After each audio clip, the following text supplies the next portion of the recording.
You are now entering a dangerous liberty zone where God-given natural rights are held sacred and exercised. This is your warning. Tyranny, fascism, and censorship will not be tolerated. Ideas will be exchanged freely. Rigorous debate and open discourse is encouraged. If you are weak and your beliefs are fragile, you should leave now. Prepare yourself. We are now live on the Dangerous Liberty Podcast. All right, folks, what is happening? Happy Sunday to everybody out there. Well, we got a lot going on, and I was attempting to simulcast this to an X space. I think it's already failed. We will try that again in the very near future. What I'd like to do, the whole point of that was, we have subscribers, and then we have subscribers on X, and we have members here on YouTube. And what I was trying to do was to set it up to where we could do some members only and subscribers only simultaneously, and be able to give you the same content and have the same discussions and all those other things. I also, today, I wanted to open up the floor to people that disagree with us, that are all about the black pill, that MAGA sucks, that Trump's, went back on all of his promises, and have a reasonable, rational, respectful discussion on that and kind of go through the facts. And I don't know, to me, evidence is pretty clear.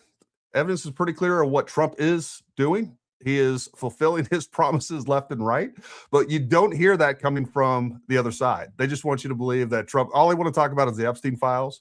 All they want to talk about is this war in Iran. They don't want to talk about the fact that Donald Trump has said from literally since the 80s that Iran cannot have a nuclear weapon. That is something that I voted for. That is something many people out there voted for. When we talk about one of his platforms was to end endless wars in the Middle East. I believe that's exactly what he's doing with what is happening there in Iran. He is preventing an endless war in the Middle East, an endless war with a nuclear-armed Iran. And we already saw that they're already lying about their capabilities with ballistic missiles. We'll probably get to some of that today. But I want to have that discussion with you. I want to try to make this as viewer-led as possible. And I want to give, a chance for people out there. If you disagree with me, you disagree with some of my positions, I want to open the floor and allow you to voice that. I may even throw in a guest link. My idea with this was to allow people to talk at least just through audio on X, but we'll figure that out. We'll figure all that out. So first and foremost, I want to say hi to everybody over in the chat. Thank you for tuning in. Thank you for all your love and support. Make sure you like, subscribe. Down in the description below is a link if you'd like to become a member and support this channel. If you're watching us on X, you can become a subscriber and you can support us that way. We're going to continue to have some great guests coming up. And speaking of great guests, we have waiting in the wings here. We got Jen, the producer. Jen, thanks for jumping on here. I told you were going to have a day off today. I lied to you. I apologize, but you were willing and ready to jump in on this. So thank you very much on such short notice. You're the boss, whatever you want. I like that. Where's my wife? She didn't get down there. Yes, but you pay me. You don't pay her. Well, I kind of do. No. She's amazing. All right, but I do want to say hi everybody over here in the chat. We got Con. Thank you for becoming all of our moderators. All of our moderators. Thank you for all the work that you do to help keep this channel in check. We got Lori Love, for USA, River and Russ, Sarah Jane, Texas Motherbird, Lori Matthews, a whole bunch, Lace. And if you haven't said hi yet, make sure you say hi. This is kind of the point that I want to bring up. This is one of the many things. I can't believe it. Candace and Tucker are going to war with MAGA, and they are making money from this change in their beliefs, or do they have proof of their position? So tired of being jacked around. They don't have proof of their positions. It's one of the biggest problems with all of this is we don't see any evidence of what they're trying to portray. Same thing goes with Joe Kent. There's a lot of evidence to the contrary, and we're going to go through some of those things. One of the things I do want to pull up real quick, just kind of lay the foundation for this, among many other things that we're going to cover. But I want to play this video that I just cut just a few minutes ago. There's a few videos here that I want to play. First of all, let's play this. So, for all the MAGA detractors, all the people that claiming I voted for Trump 3 times and I'm so upset. Half these people I don't believe.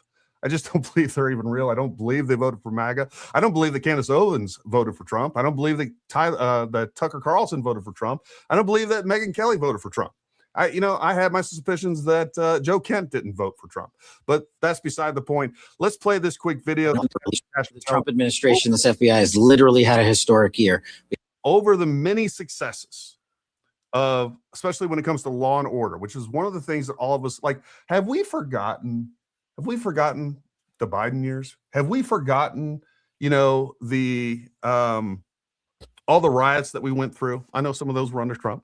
I get it. All right. But these were all Democrat led in Democrat cities. This is Democrats doing what they do. And that is the opposite of, they want chaos. They want anarchy. They do not want law and order. People are dying left and right.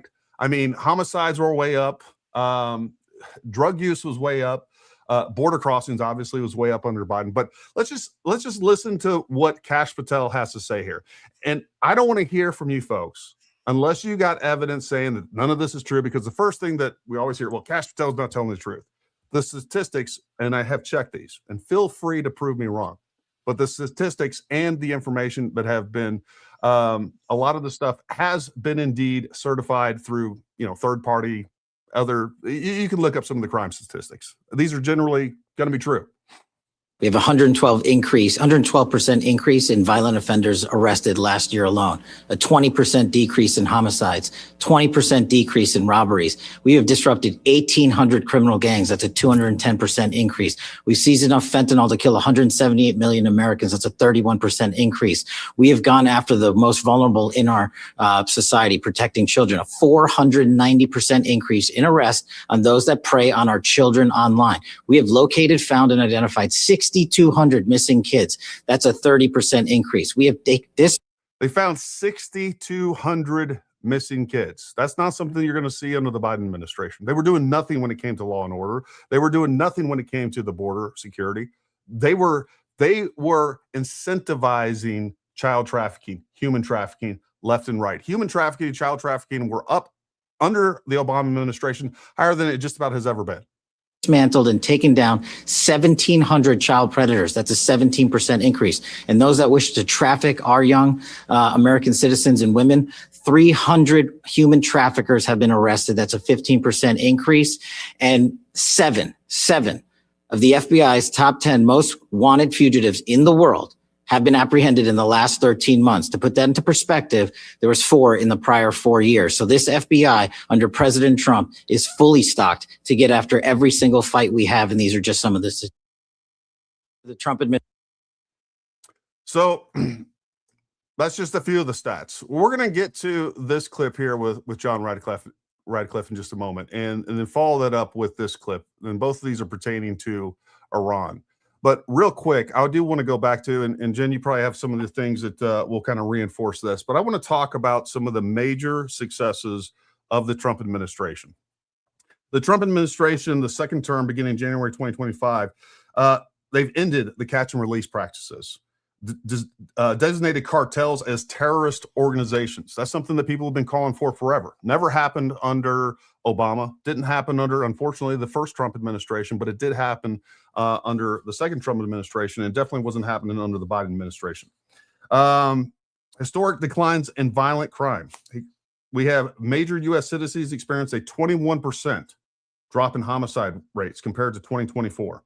The projected national homicide rate fell to approximately 4 per 100,000, the lowest since 1900. I mean, that's a huge difference. This represents the largest single-year percentage decline on record.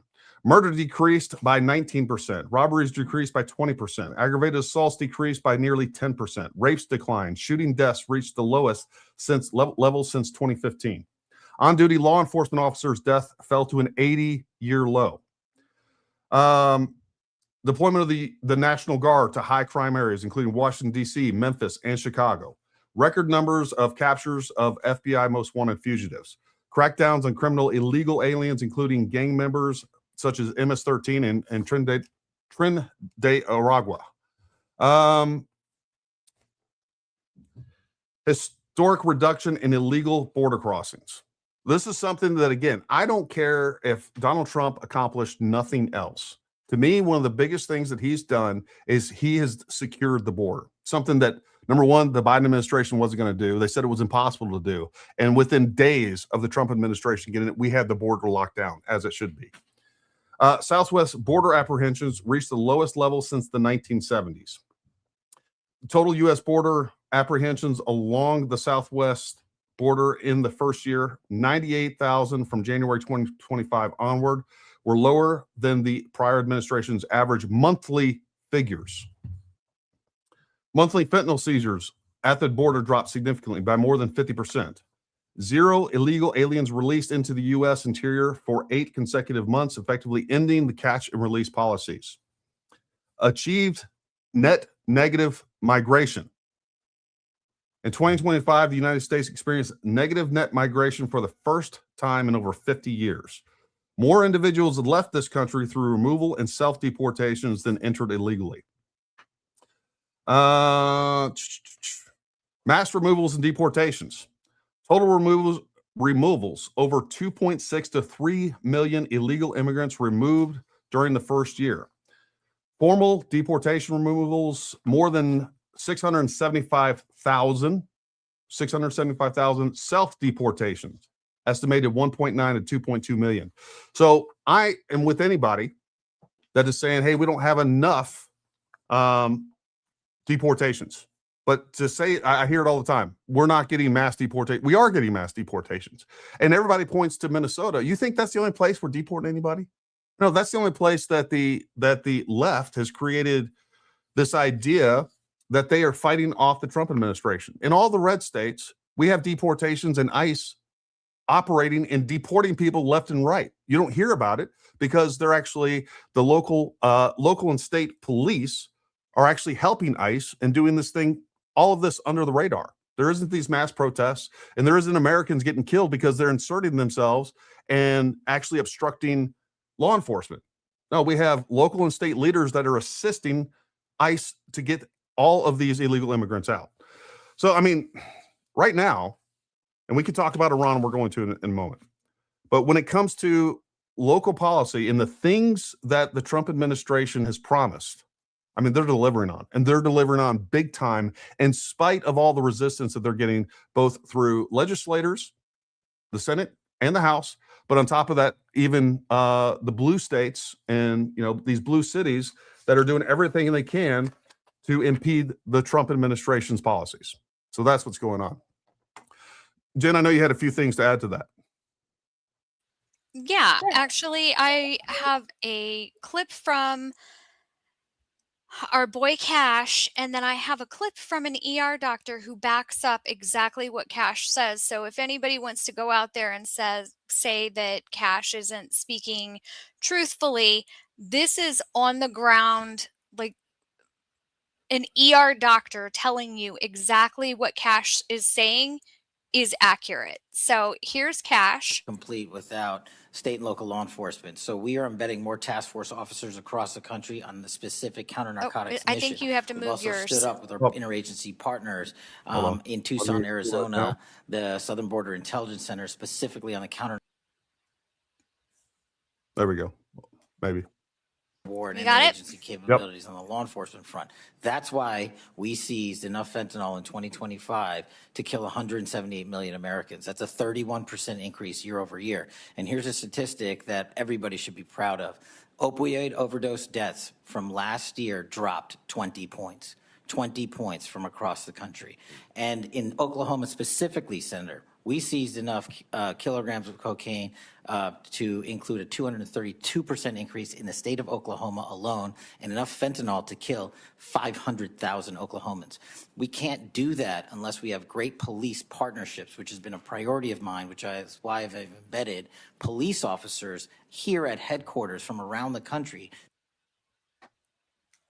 So not only do we have Cash saying that, here's an ER doctor talking specifically about overdoses in his hospital, and he works for a hospital in a very drug-heavy area. That I haven't said publicly yet, and it deserves to be said. We were seeing 10 to 12 overdoses a day and we are seeing maybe 1 or 2. Sometimes we go 3 days without seeing an overdose of fentanyl. So closing our borders and doing the things that he is doing, I am 100% behind. It really has made America better in the healthcare system, in the war against drugs. Is it being replaced by any sort of drug? Are you seeing more of another sort of overdose? Is there some, like, because I'm thinking, you know, the cartel isn't just going to give up, right? So is there a drug that they're able to get to the streets easier now that the border's closed and he's blowing up ships? So what are you seeing? Well, methamphetamines is always easier to make here. Yeah. And we have seen maybe a slight increase in methamphetamines, but the significant drop in fentanyl overdoses is the most significant thing. So as you can see, it's actually trickling down and the effect is hitting the hospitals. My brother is a department head. He runs part of the hospital. And he has said that the overdoses in his hospital have gone down to the point where they don't even see overdoses in the hospital, like maybe once every couple of days, when they were getting them repeatedly. And they're in a high traffic area, drug trafficking area as well. So you may not see it and they don't talk about it on the news, but Trump's border policy is saving American lives. Yeah, it really is. And according to DHS, just what they've, between the people, number one, they're stopping immigration coming in. They're getting rid of all these immigrants that are just sucking the teat of our, you know, our social safety net off. We are saving $13 billion as of now. We still got a lot more work to do. We got to get more of these people out, without a doubt, but the Trump administration is doing it. The problem that I have is all of these black pillars, and it's mostly these people that used to be, that claim to be once that were on the right. You know, the Megyn Kelly, Tucker Carlson, Candace Owens, you name it, Joe Kent, Ian Carroll, all these people. They won't give the Trump administration any credit for anything. What they want you to focus on, they want you to believe that, number one, the Trump administration is failing on all its promises. That's a lie. Absolute lie. And number two, that we're being led by the nose by Israel. That is a lie. It's just factually incorrect. And that's what they want you to believe. They want you to hate Israel. They want you to believe that the United States is being ran by Israel. It's so ridiculous. It's such a low IQ talking point to begin with that it's not even funny. There's so many times that we've even seen where President Trump and Bibi Netanyahu have disagreed publicly, much less how much goes on privately. So it's so dumb. It's so dumb. And you have to, and the problem is you have to sit here and listen to these people and not pay attention at all to the news, to anything else. Now, granted, the news isn't out there, you know, heralding the successes of the Trump administration. That's for sure. I mean, you got to look a little bit. I mean, look at the State of the Union address we had. That was one of the best State of the Union addresses that I've ever heard. Again, it made me feel like I was going back to the 80s and, you know, America was number one again. And that's what I feel every time that Trump is in office. And he's not perfect. There's plenty to criticize. But let me tell you something. He is so much better. The MAGA movement is so much better than any alternative that they're offering us out there from top to bottom. And I want to hear people that disagree with me on this. And we will go through. If you have some claims that you want to make, we'll go through. We'll investigate those claims. We'll do our best to separate fact from fiction. That's what I would like to do.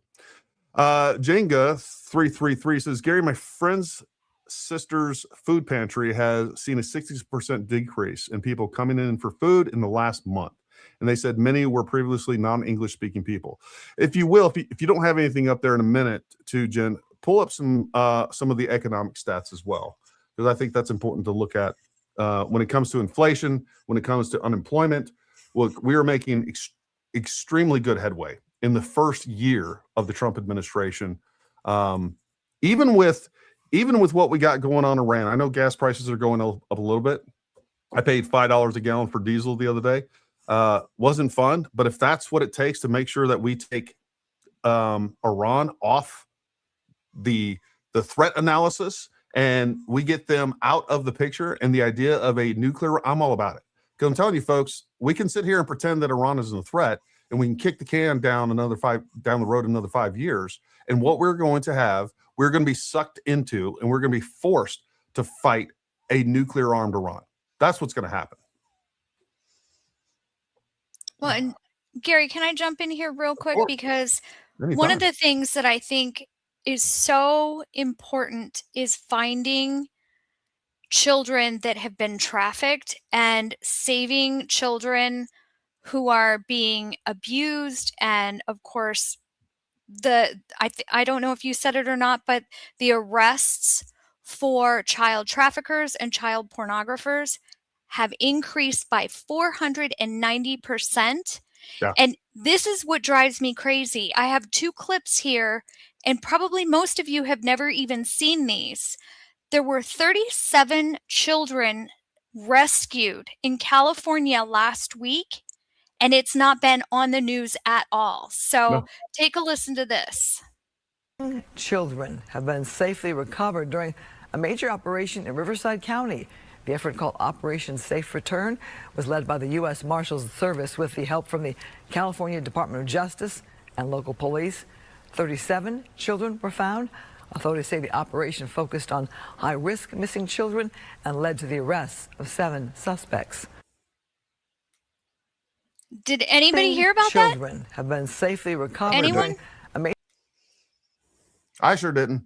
And again, what they want to talk about nonstop is the Epstein files. Look, I've looked at the Epstein files. Somebody go through the Epstein files, find one person that we need to arrest right away. And really what this all goes back to, by the way, is all these people trying to link Epstein to Trump. This is the narrative that are smuggling underneath it all. They're trying to say that Trump was part of, he was going to Epstein Island. He was involved with the opposite. If you look at what has been found and what's been reported, the opposite is true. The opposite is true. But that's what they want you to believe. And please, somebody go through the Epstein files. We have Candace screaming about the Epstein files. Why is she so worried about Erica Kirk? If she is worried about the Epstein files, investigate the Epstein files. Find us someone to arrest. Most of the stuff is 10, 15 years old or older. I've looked through it as much as I possibly can. I can't find one actionable thing. I see a lot of hearsay. I see some people, number one, there's a lot of witness statements in there that have been proven completely false. Their timelines are messed up. The entire Epstein files is an op. It's an op, and it's being used as a weapon against the President Trump and the Trump administration. So I don't know if you can see this, Gary, but this is just some of the stuff that I pulled from the Epstein file. So 2004, Trump banned Epstein from Mar-a-Lago. 2005, he reported Epstein's behavior to the authorities. 2009, he cooperated with Epstein's victims' lawyers. 2017, he signed an executive order targeting human trafficking. In 2019, Epstein was arrested during Trump's presidency. 2019, again, FBI raid on Epstein's island. 2025, the Epstein files were released, at least in partial, but it's more than any other president has done. If he were guilty of anything, they would have gone after him instead of making up fake charges on everything else to go after him. They don't have anything on him because he never did anything. Yeah. Even Julian Assange. Everybody remember? I don't know if you can pull that up here in a minute, but Julian Assange, there's a pretty famous interview with him. And he's like, somebody was asking him about President Trump. He's like, President Trump is the cleanest guy I've ever found. There's no dirt that I can find on this guy whatsoever. So, take that for what it is. But that's what we have going on. I like this comment right here. So tired of the Iranian propagandists, not MAGA. They are psyops. Joshua Carr did a great job explaining how they're profiting. I could not believe that Candace made $59 million in 6 months.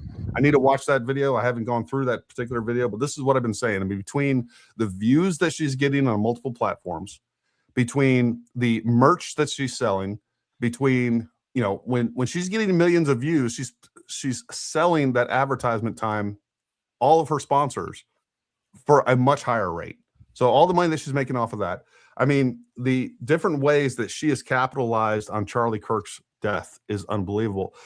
And I'm so glad to be proven right, because, 3 or 4 months ago, people were like, Gary, why are you focusing on Candace Owens? And I told you at the beginning, this is not about Candace Owens. It's what takes place after Candace Owens. Now, I didn't foresee what was actually, I said, hey, this is a psyop, and it's not even a really good psyop, but it's extremely effective, and it's tricking millions of Americans into believing utter nonsense. And I'm shocked at how effective it actually is. But what I thought was going to happen was that Candace Owens was going to go away, and they used this. They're going to do an after-action review. Hey, what was successful? What was not successful? How can we improve upon this? And then somebody else, a more charismatic, more convincing person, was going to come along. What I didn't see happening, which is happening right now, is that the whole Candace Owens psyop is being dovetailed into the Megyn Kelly, the Tucker Carlson, the Stop MAGA movement. Like, that's what's going on. They're trying to black pill you. They're trying to discourage you from voting. They're trying to tell you that Trump has went back on all of his promises, that Trump has ended MAGA. I've heard that 100 times. I keep hearing that. But, it's just not true. And speaking of which, I do want to show you this right here, because this is another great point. That Candace Owens, here we go. Candace Owens said, we murdered 250 Iranian schoolgirls absent any imminent threat or provocation. We did it because Bibi and the neocons want World War III, followed by Rothschild banking installed in Iran. Currently, debt slavery is illegal. The Epstein class wants everyone worldwide enslaved by usury. Like, we just threw a bunch of word salad, a bunch of, emotionally and provocative words together, and then claimed Trump. Number one, there is not a single person out there. There's not a single source that says we murdered 250 Iranian schoolgirls. The source that we're getting from Iran says the top number is 165. We don't even know if that's true. I still am not convinced that it was a U.S. missile. That has not been confirmed by a single U.S. official source. It is under investigation, but it doesn't matter. And somebody down in the comments was like, Gary, this hasn't been proven to even be a U.S. missile. There's a lot of information. And I'm like, you know what? I don't even want to argue that point. It doesn't matter, because what they're trying to say is that we committed a war crime. If it happened, it was an accident. There was zero gain from us attacking shooting a tomahawk into a girls' school.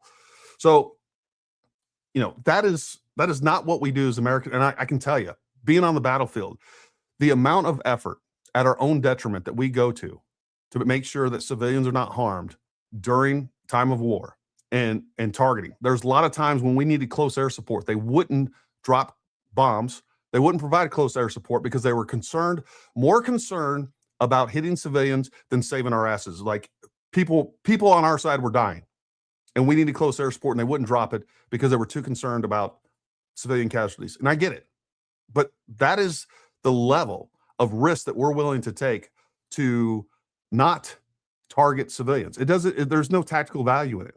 If it happened, all right, it was an accident. But what I do know is that here we have Candace Owens once again exaggerating, just being a mouthpiece for the Iranians. 250 Iranian schoolgirls.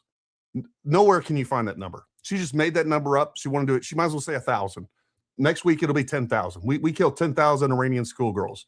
The U.S. is a war criminal. That's what she's trying to paint us as. The U.S. didn't murder anyone. Worst case, it was accidental collateral damage. The U.S. goes above and beyond to prevent civilian casualties. The highest estimate is around 165, but she can't help herself. Like every lying propagandist, she grossly and dishonestly exaggerates the number in an attempt to damage her own country. It's disgusting. It's the same narrative-driven lies and disinformation she has used to attack TPUSA and Erica. It's the same with her. It's always the same with her: exaggeration, hearsay, and opinion presented as facts with zero evidence. It's narrative over truth. She's Goebbels with a YouTube channel. That's how I feel about Candace Owens. She's not pro-American. She carries water for the Islamists, and right now is definitely just being a propagandist tool for the IRGC. I know everybody gets, look, if I say Iran, just so everybody knows, I'm talking about the IRGC. I'm talking about the Ayatollahs. I'm not talking about the Iranian people. everybody wants to kind of get into a little bit of a semantics with that. I get it. I understand. And we want to be accurate, but just so we're clear on that. And Gary, I don't know if you have seen some of the reports coming out, but there are some Iranian people that are saying that the bodies that were around the school were bodies of protesters that were previously killed. So they were taking some of their cues from Gaza and using already dead civilians that they killed and spreading them out to make it look much worse than it was. Look, we know the IRGC, we know Hezbollah, who's ran by the IRGC. We know the type of propaganda and the different tactics that they use, and this is something they do every single time. I don't understand anybody out there, and this goes to the Ian Carrolls, this goes to Candace, all these people that will so quickly take the word of Iran and even CNN and some of these other propagandists that hate America over our own government. Like, at least, like the right thing to do is at least admit, hey, you know what? They could be right. Maybe we did hit a school. If we did, it was on accident, and we're not war criminals. This is not what we do. But I think the responsible thing to do is also give both sides of this. Like Matt Tardio has done some really good work in investigating this. We've had some other people that are investigating this that are saying this was indeed a Russian missile. Like, put both of those narratives out there. Say, hey, this is what's going on. Now we're waiting on the U.S. government to finish their investigation to come out with a definitive word. Because I'm going to take the U.S. government's word on this issue over the Iranians, over CNN for sure. Because we know they're proven liars. And yeah, we shouldn't take everything from the U.S. government every single time at face value. I get it. But I like, if I got to choose between those three, I'm going with the U.S. government.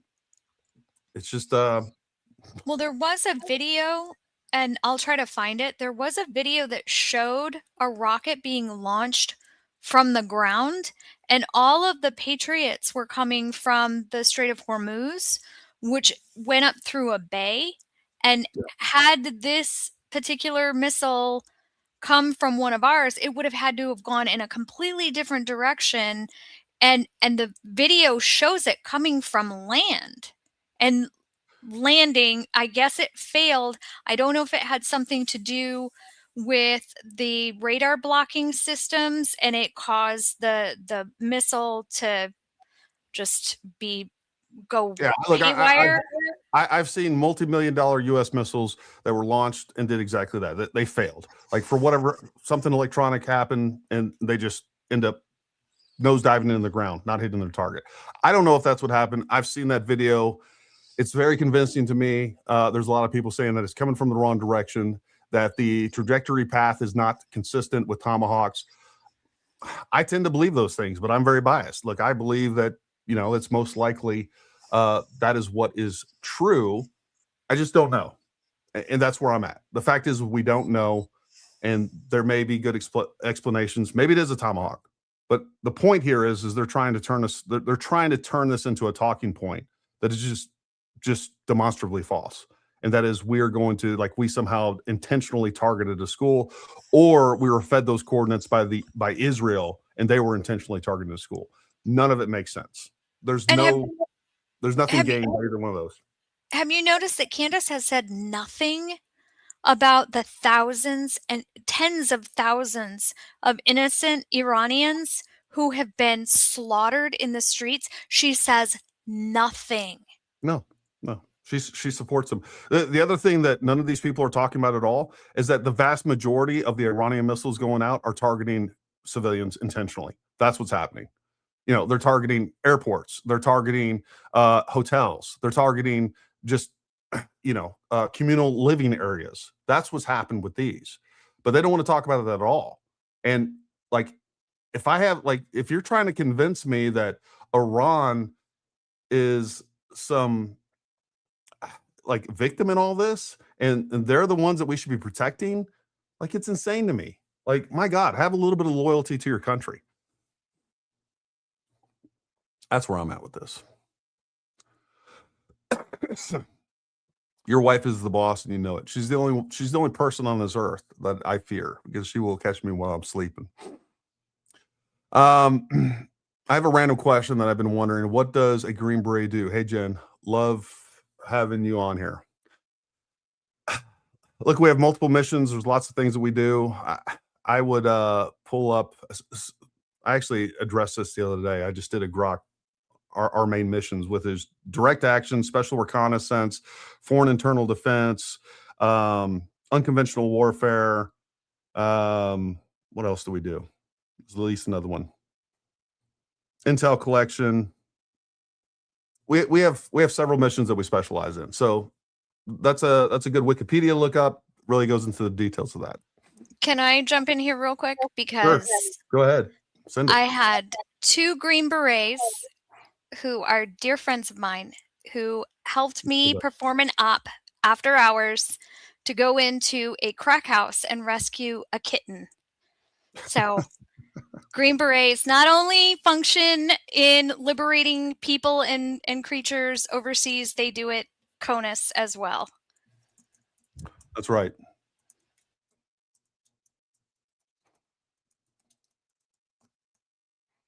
I'll pull that up and give you a more detailed answer on that.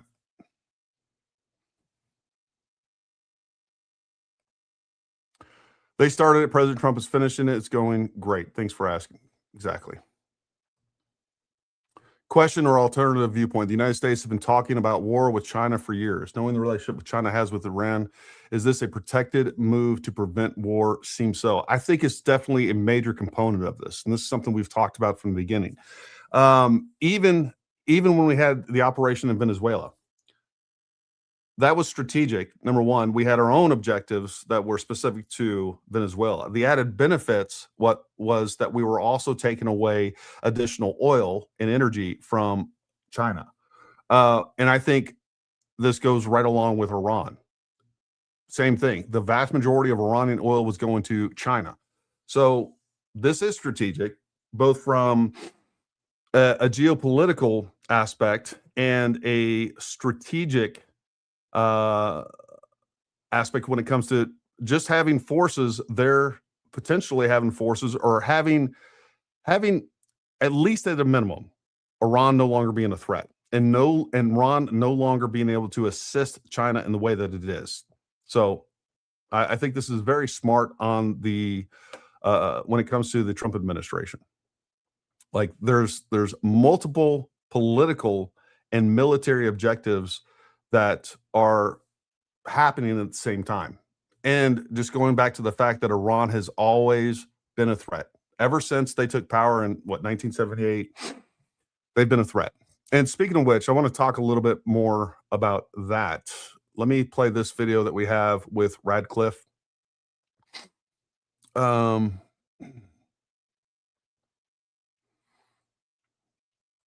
Yes. Does the Iranian regime committed to America's destruction, in your opinion? Yes. Does the Iranian regime have American blood on their hands since its founding in 1979? Yes. Has Iran plotted assassination attempts against Americans on American soil? Yes. Was Iran developing a nuclear weapon prior to our military action last June? And did Iran remain committed to developing a nuclear weapon in the lead up to this conflict? Yeah, so I want to clarify on that because there's been much talk about a fatwa against the development of a nuclear weapon. Can you come back to that 1 second? Let me finish yeah, these. You that's bet. Okay. If left unchecked, do you think Iran would have the ability to develop missiles capable of reaching the United States? Yes. Did Israel force the U.S.'s hand and make us take action, as some have claimed? No. Director Gabbard, do you agree with the CIA director's assessment on that last question in Yes. particular? The Iranian regime committed to America's destruction, in your opinion? There we have. Yes. Tulsi Does the Gabbard. Iranian regime have American? There we have John Radcliffe and Tulsi Gabbard agreeing on the threat assessment, which completely obliterates any of these claims that Joe Kent is claiming. So, that's where we're at on that.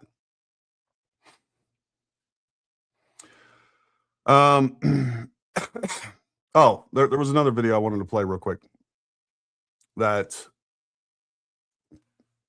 also. All right, so here we have the former deputy speaker for the Iranian regime. I'll pause this, and I want you guys to hear him talk about their own nuclear program.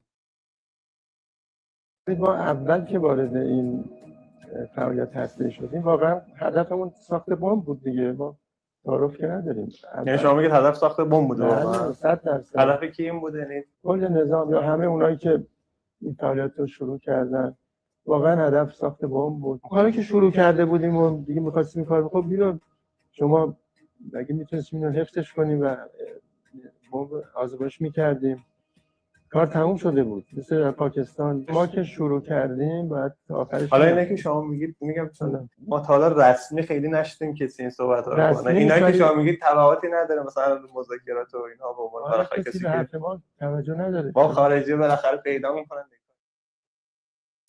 So there we go. ما اول که وارد این I mean, is there anyone out there that actually believes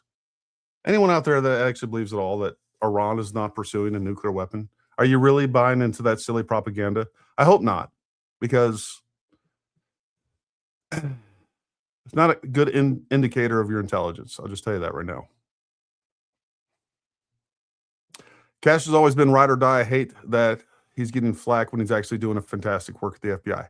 You know, speaking of, you guys remember just like a couple months ago that anytime that Tucker Carlson would have a podcast, that podcast would be all over left-wing media news, and everybody be talking about what a crazy conservative he is. He was constantly attacked by the left. You notice how that hasn't been happening lately?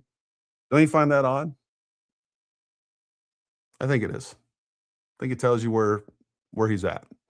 And look, I'm going to stop pretending to understand the motivations of these people. I don't know why Tucker's doing what he's doing. I don't know if he's paid by Qatar.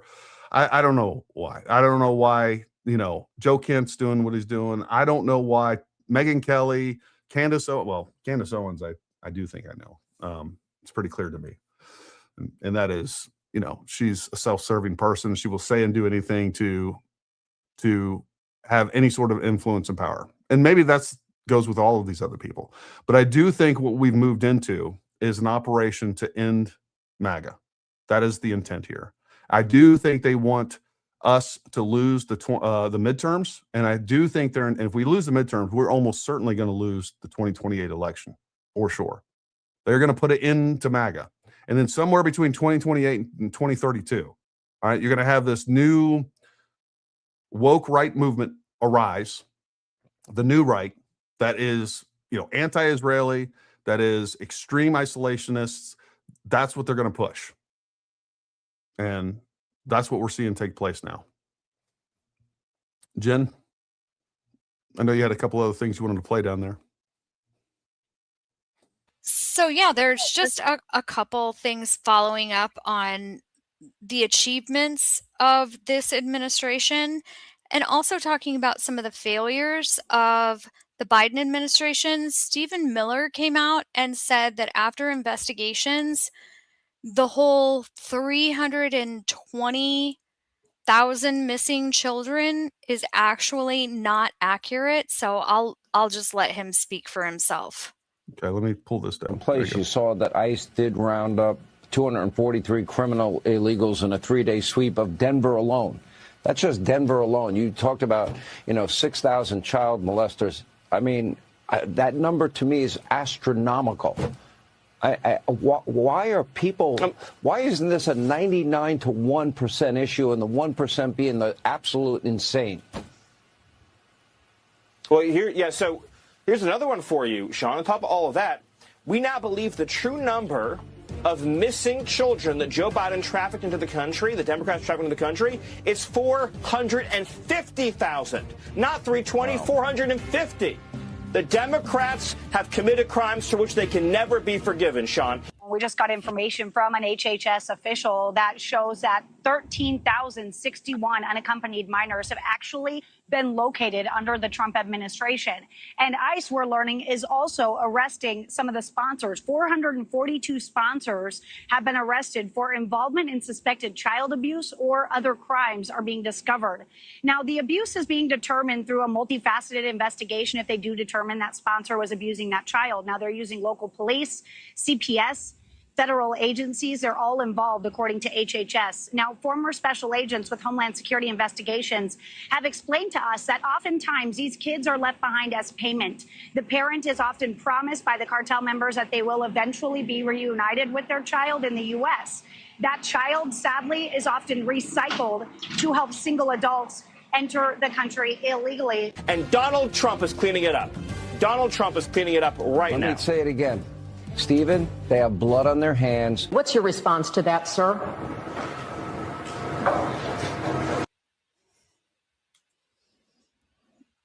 Yeah. Look, if that's I mean, not disturbing, I don't know what is. No, I agree. I agree. This question has come up a bunch. I just lost it, and I'll address that here. What do you think about the latest revelation from Mitch Snow regarding Joe Kent? How about the email to Candace Owens? Do you think it was sent from Kent? I'm not going to give Mitch Snow any airtime. Now, I find it interesting this comes. I even believe when I talked to him on the phone, he brought up Joe Kent back then. So it could be true. But the fact is, you can't believe anything that Mitch Snow says. Like, this guy, he's the biggest liar I've ever met.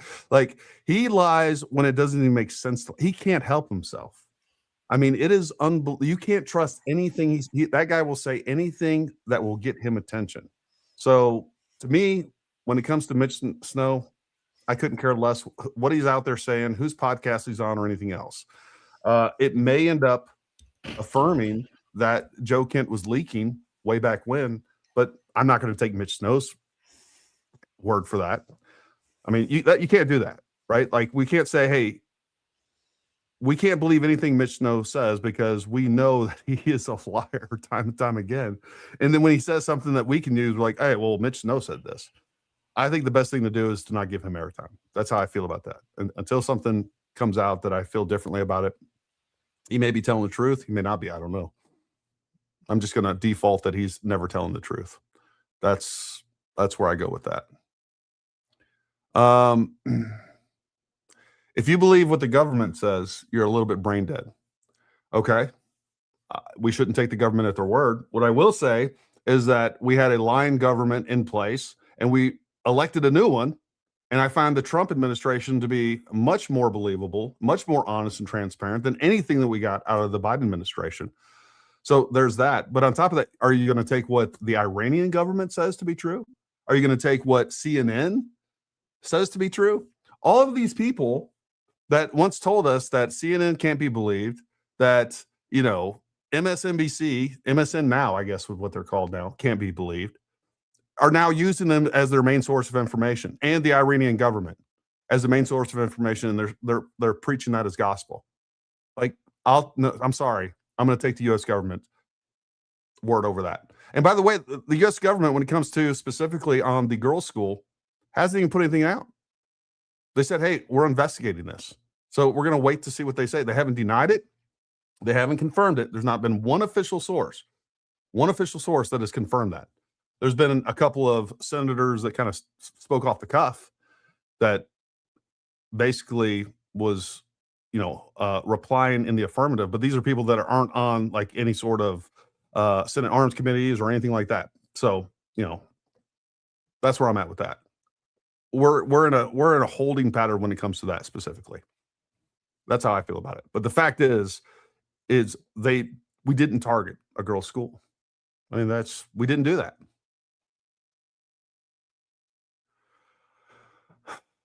I don't understand how so many people in the EU, not speaking about you specifically, are upset about Trump, yet don't seem to care their own countries are being invaded and taken over. I mean, what is going on in the UK and other European countries when it comes to the complete takeover by Islamists?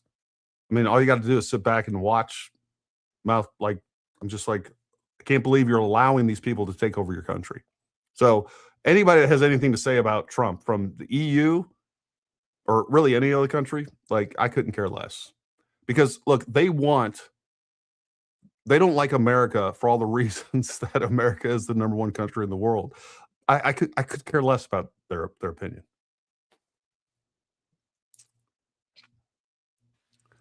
I would like to also jump in here and say that since January 2025, when Trump took over, he's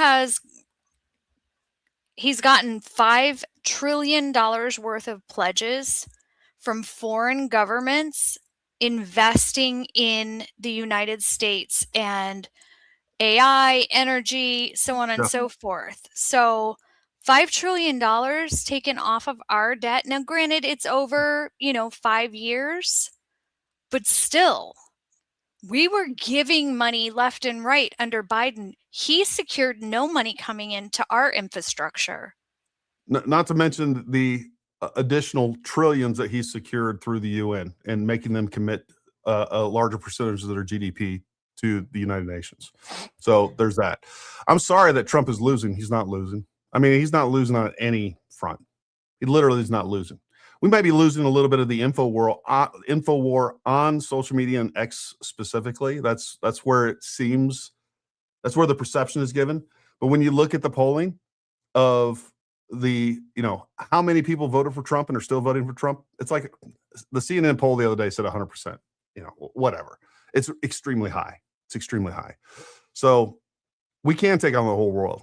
You know why? Because the whole world relies on the United States. We do not rely on, I won't say we don't rely. We can get a lot done on our own. And all the other countries are much, much better off being allied to the United States. And guess what? If you don't want to be allies with us, somebody else is going to. Because we offer more than any other country, period. We offer more than all the other countries combined. It's just a fact. Thank you, President Trump. All you've done, considering you have been checked at every corner. Great job. I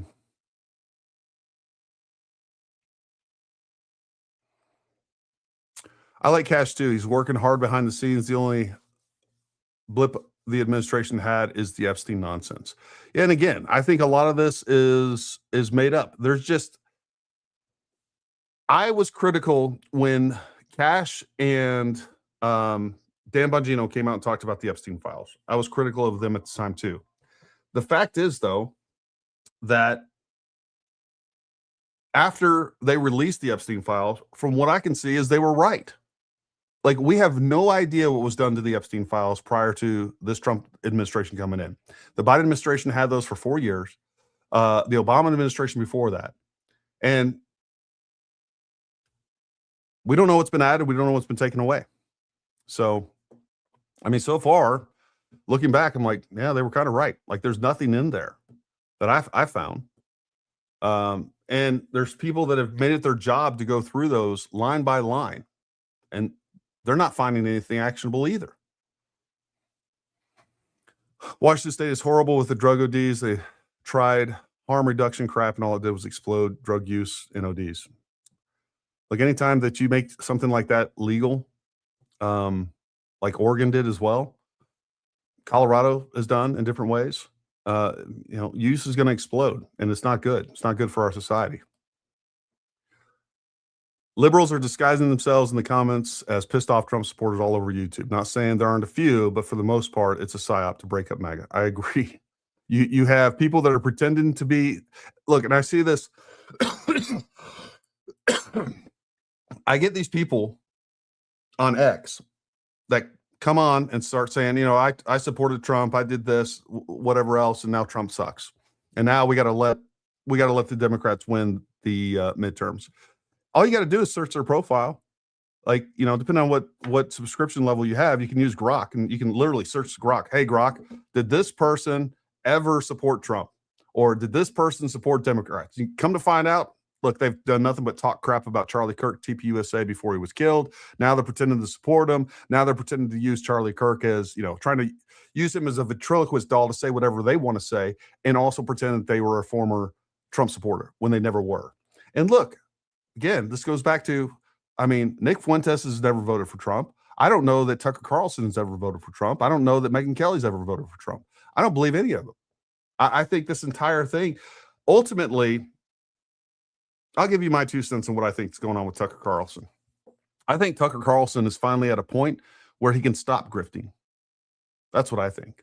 I think, between having his own network and having other business ventures, he's secure. He doesn't need more viewers. He doesn't need the support of viewers like he did when he was on Fox, when he was doing everything that he did in the past, pretending to be this conservative, pretending to back Trump. When we've even seen a lot of text messages that came out long before he even left Fox, that indicated that he was not for Trump. He was a never Trumper behind the scenes, but he spoke a different game in front of the camera because he was grifting then.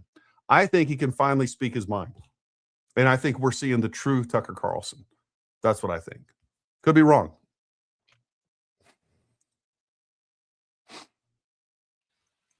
One of the other things that I've seen Trump do that people are not giving him enough credit for is he is calling out members of NATO.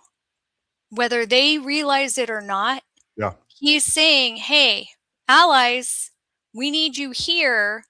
And the ones that are balking and going, I don't know, he's making note of that. And he's realigning the United States with countries in this hemisphere and getting rid of the BRICS nations out of our own backyard. And the people like the UK that just decided maybe they don't want to show up, they're going to suffer in the long run. And Trump is securing our future for our kids and our grandkids. Yeah, he really is. And he's ending future wars. Like this military action that everybody, like, we've been in this not even 3 weeks, and they want to sit here and pretend that it's a forever war. Nobody is presenting that. There's everything I've seen on, even in the administration, has talked about that they're not going to have boots on the ground.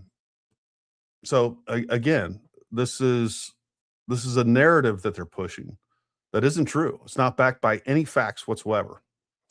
The problem I see in the MAGA movement is the lack of a culture, or rather a counterculture, that can challenge the woke and lefties who rule universities, Hollywood, and the music business. Well, we had one of those, and we still do. His name was Charlie Kirk. That's what he was doing. And that's what TPUSA was doing before he was killed, and that's what TPUSA is continuing to do. They just had 32,000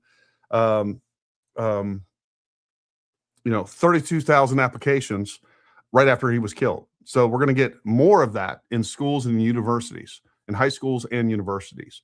And we had one out of the at least 10,000 that already established defect. Like, who cares? And they want to turn that into some sort of news. It's not. Like, fine. You want to opt out? You don't want to be TPUSA anymore? Fine. All right.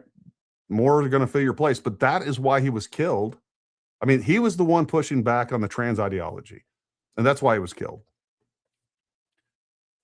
And now they're hijacking. Like, there was a real revival, both a conservative revival and a religious revival that was taking, a Christian revival that was taking place after he was killed. And they've done everything they can to stop that. And it's a real shame. And now they're trying to tear down TPUSA so that exactly what you're talking about is stopped. Done broke her foot from jumping to conclusions so hard. Oh. Many reporters going through the Epstein file. Many reporters going through Epstein files, and findings are horrific. If you think this is only hearsay, you're not looking. Quinn B. Wilcox, please provide a link. I've looked at every single report. It is hearsay. It is hearsay. These are unconfirmed reports that are just thrown in there randomly. And then a lot of this is also by people that were proving that the time they're saying certain things like Donald Trump was involved in X or Y or whatever else, he wasn't there. He didn't own, like, one of them was at one of his clubs that he didn't even own at the time. Like, so there's a lot of nonsense in there, and you're incorrect. And if you were correct, it would be all over the news, and it's not, because you can pull some things out of there that are salacious. But when you dig into it and you try to confirm the facts that are behind it, nobody's going to cover it because there's no way to confirm it. And some of the people that are saying it aren't credible. Gary, love the content. God bless you and your family. Producer Jen is awesome. I agree. Keep up the great work. Nick Matala is a great debater and fighting the same fight. I'm in the process of getting Nick on. I would love to have him on. I think Jen has him booked for Tuesday, right, Jen? I have Goldie. Okay. I'm so sick of hearing. I have Goldie on Tuesday. I'm working on Nick. Sounds good. I'm sick of hearing Candace Owens constantly accusing Jews of crimes against children while ignoring the Kash Patel statement on rescuing children, nothing to do with Jews. And while they completely ignore the idea that Islam has all the PDF stuff just completely indoctrinated into their entire culture. Like, that's what they do. They marry underage girls all the time. And then on top of that, you all know what they do to young boys. And it's disgusting. It's sick. But they don't want to talk about that. Now the left saying Epstein was arrested while Trump was in office so he could dump the files. They just move from one thing to the next. One thing from the next. No one wants to talk about the good things the administration does, only the fringe BS that no one but Alex Jones and a few others have been talking about for decades. It's crazy, all for money and no backbone. Bro, why did Trump keep talking about the Epstein files then? We were led to believe by MAGA that there were smoking guns, then crickets. I don't know. You have to ask Trump. I don't know that what he kept saying was he was going to release them, and he did. Look, I'm with everybody out there. The image that we were painted, which, by the way, was mostly by social media personalities.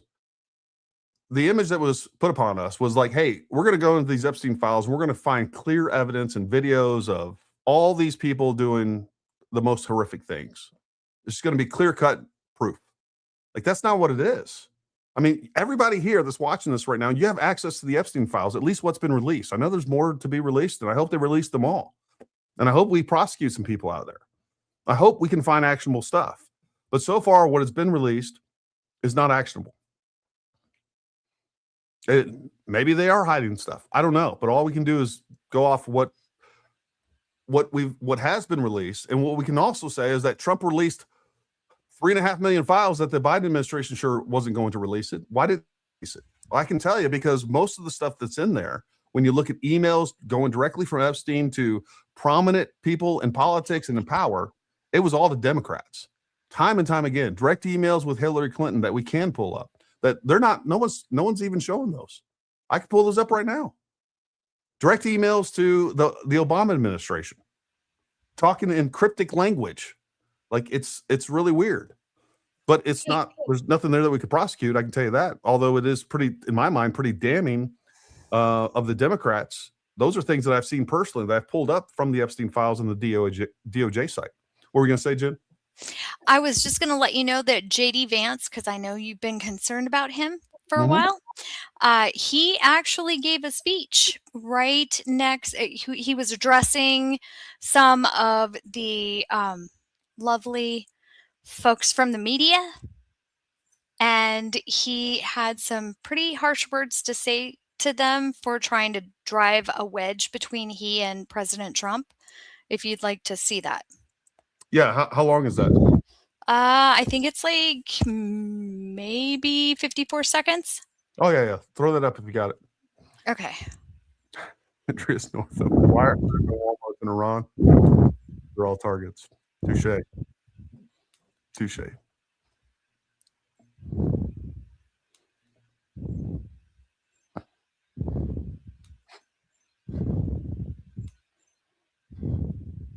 I know what you're trying to do, Phil. You're trying to drive a wedge between members of the administration, between me and the president.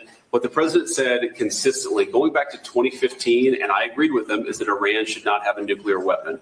We have taken this military action under the president's leadership. I think all of us, whether you're a Democrat or Republican, should pray for its success and pray for the safety of our troops. That's the approach that I've taken. Make it as successful as possible. So there's no hesitation, given your past statements, with the current operation? What do you mean there's no hesitation with my past statements? Given your skepticism of foreign adventurism, you were a critic of the global war on terror previously. Well, I think one big difference, Phil, is that we have a smart president, whereas in the past we've had dumb presidents. And I trust President Trump to get the job done, to do a good job for the American people, and to make sure that the mistakes of the past aren't repeated. Absolutely. Thanks, sir. So JD's been great, but here's the simple. I know what you're trying. I think he pretty much answered what he needed to answer. Yeah, and this is exactly how I feel. I feel like we have a president that knows how to use force decisively and intelligently. And we all agree that peace through strength works. Well, guess what? Peace through strength only works is if you drop some bombs on people from time to time, that you actually project strength. And when the Iranians, we said, hey, look, you come to the table. We bent over backwards for them. The Trump administration, if you go through and you look at the actual conditions that they were offering and the negotiations that they were offering. And when the Iranians come back and just say, F you, we're going to continue with our weapons program no matter what you say, guess what? Time to give you a little bit of peace through strength. And that means bombing the crap out of you, because this was a red line that Trump has said this from the very beginning. Quit trying to pull the wool over people's eyes and say, oh, he's gone back on his promises. No new wars. On top of that, what he said from the very beginning is that Iran will not get a nuclear weapon. So we don't want to be stuck into another quagmire that involves Iran in 10 years from now. Right now, we can strike from a distance, take out their capabilities, let them know who's actually in charge, not them, and they're not going to threaten us, and they're not going to have nuclear missiles, and at the same time sit there and tell us death to America, kill people left and right, target people through their different surrogates. Like, it's not going to happen. I mean, 90% of the problems that we have in the Middle East originate with Iran. Iran should not be allowed to exist as they currently do. They put children in a building on a military base, knowing our intelligence told us was a military facility. That's their tactics. Well known. Yeah. And then they want to turn around and try to pretend that the U.S. is the bad guy. F off. I mean, seriously. Joe Kent is collaborating with Candace. I think that's pretty clear at this point. When you start connecting the dots, even taking out the testimony of the liar, we know it is very clear at this point that Candace was getting information from Joe Kent. And I do think that he was leaking. I really do. And he should at least pay a political price for that at a minimum. This is anti-America hate, goes further than many know. U.S. soldiers see these communist propagandists and get corrupted by the message. Former Navy SEALs, SF vets adopted Candace to see. I couldn't agree more. And it's disheartening to see. And again, what they're doing is the United America, all right, and Americans, we are extremely war weary because we have been abused. The military has been abused. The American people, the American tax dollar has been abused, promoting these endless wars overseas. And we're extremely war weary, and that leaves us open, that leaves us compromised to ideas like this. Like, now we just need to be complete isolationists. Like, that's not how the world works. You got to have a commander in chief that you trust, that is going to use force and our military when it makes sense, and to do it intelligently. Not just like, okay, we're going to go drop a bunch of bombs, send a bunch of troops, and stay there for the next 20 years. That's not what Trump's doing. But at the same time, we can't let, look, the goal of this, I said this the other day, what I'm realizing is that everything that's taking place is the globalist agenda just repackaged for the right. What they're wanting Americans to agree upon is that it's a good idea to withdraw from the rest of the world and let Iran, China, Russia, and all these people just run amok and become much more powerful, unopposed by American forces or even the threat of American forces. And the next thing you know, we don't have any allies. The next thing you know, China's running the show. Russia's running the show. The Islamists are running the show. That's what's happening. That's what's taking place. It's just the globalist agenda repackaged for the right.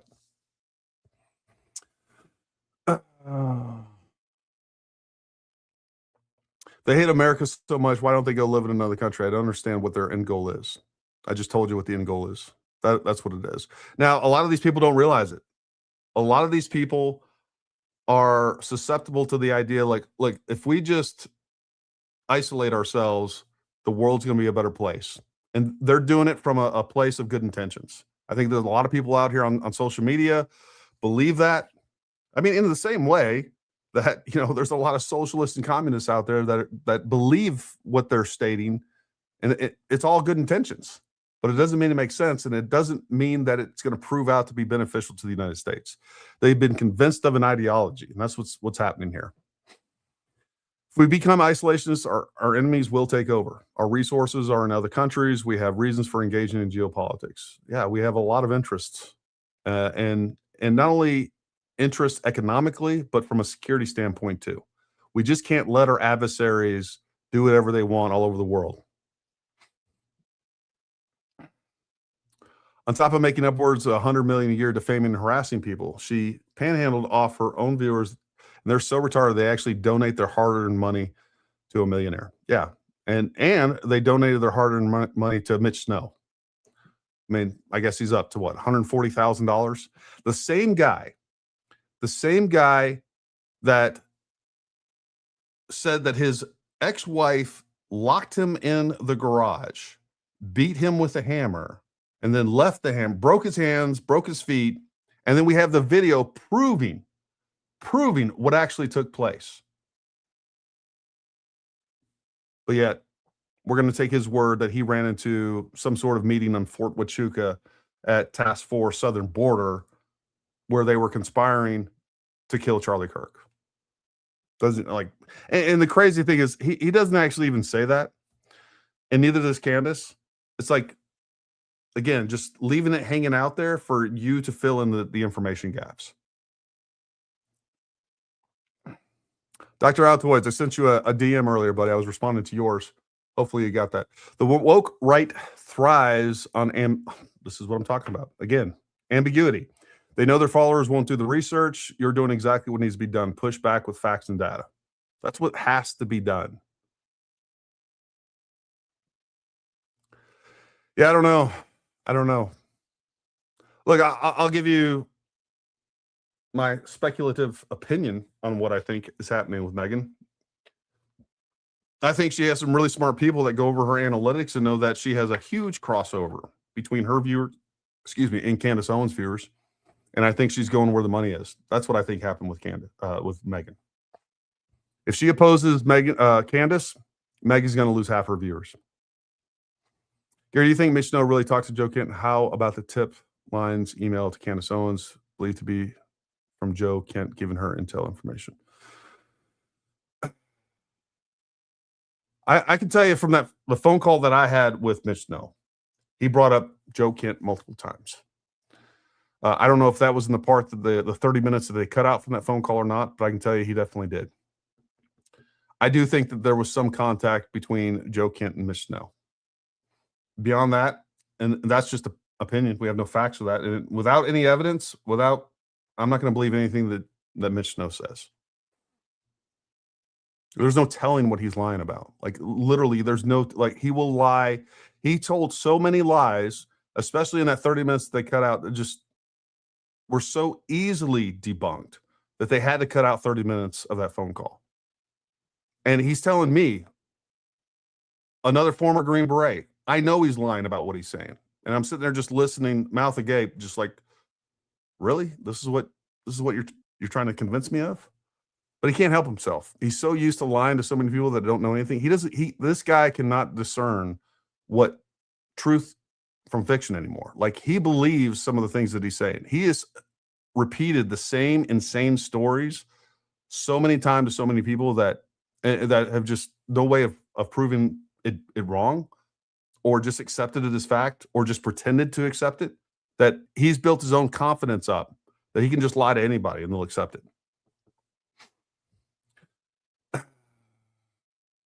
Child support investigators need to be interviewing Mitch Snow, not podcasters. I think that's actually happening, by the way. Megyn hired Hope Hicks as a CEO around summer. Megyn has been going down a dark path since Hope worked in Trump 45 administration. Yeah, I don't disagree with that. Is it just me, or is everyone that's backing Candace also Catholic? What's going on there? I had this conversation in the comments yesterday with somebody. They were taking what I was saying about Catholics as I was attacking Catholics. I'm not attacking Catholics. As a matter of fact, I know most of the people, and you guys in the comment section, if you are Catholic, most of the Catholics I've actually talked to can't stand what's happening. What I can tell you is that there is a group of people that are using Catholicism as a vehicle to smuggle in some of these narratives. And there does seem to be a common thread of that. I don't think that this is a Catholic conspiracy. I think these are just people that are using Catholicism in a way that I think the vast majority of Catholics, by the way, disagree with. But it is a obvious observation. Megyn Kelly, I guess Joe Kent, Candace now, who's not even Catholic, technically. The Iranian regime has murdered their own citizens for protesting against them. Leftists in America are too ignorant to understand it. They don't care. They know it. They don't care. It steps on their narrative, so they just want to discount it. And that's the problem with the woke right, the left, whatever box you want to put these people in, is that they omit so much of the truth that you can't take anything that they say, and they lie on top of that. They want to isolate the information that you have access to. That's why Candace Owens never went through the charging documents with Tyler Robinson. She had a couple talking points that she pulled from that, and she showed those bullet points on the show. She never went through, and she omitted so much of that information so that she could form the narrative. That's what's going on. Every person mentioned in the title of this live stream works for the same company. Don't be fooled. Yeah. They're definitely all working for the same goals. I'll at least say that. None of these people cared about innocents dying when it was the Iranians do it. The selective outrage stinks. No principle. The school is just rhetorical, political leverage to wield against 47. Exactly right. Did you guys catch Tucker's interview glazing the CCP with an accused Chinese spy? Is there any American enemy this guy won't get on his knees for? Yeah, I was planning on playing that. And I probably will, or at least segments of that, because I think that's a really important interview to for you all to be aware of and what's being said in that. And that's where I will tell you, watching portions of that, I was like, wow, all right, I see what's happening here. This is just the normal leftist globalist agenda that's being repackaged for the right. That's what's going on. It is a one world order goal where the United States is not at the top, is not leading the charge. That's what they want.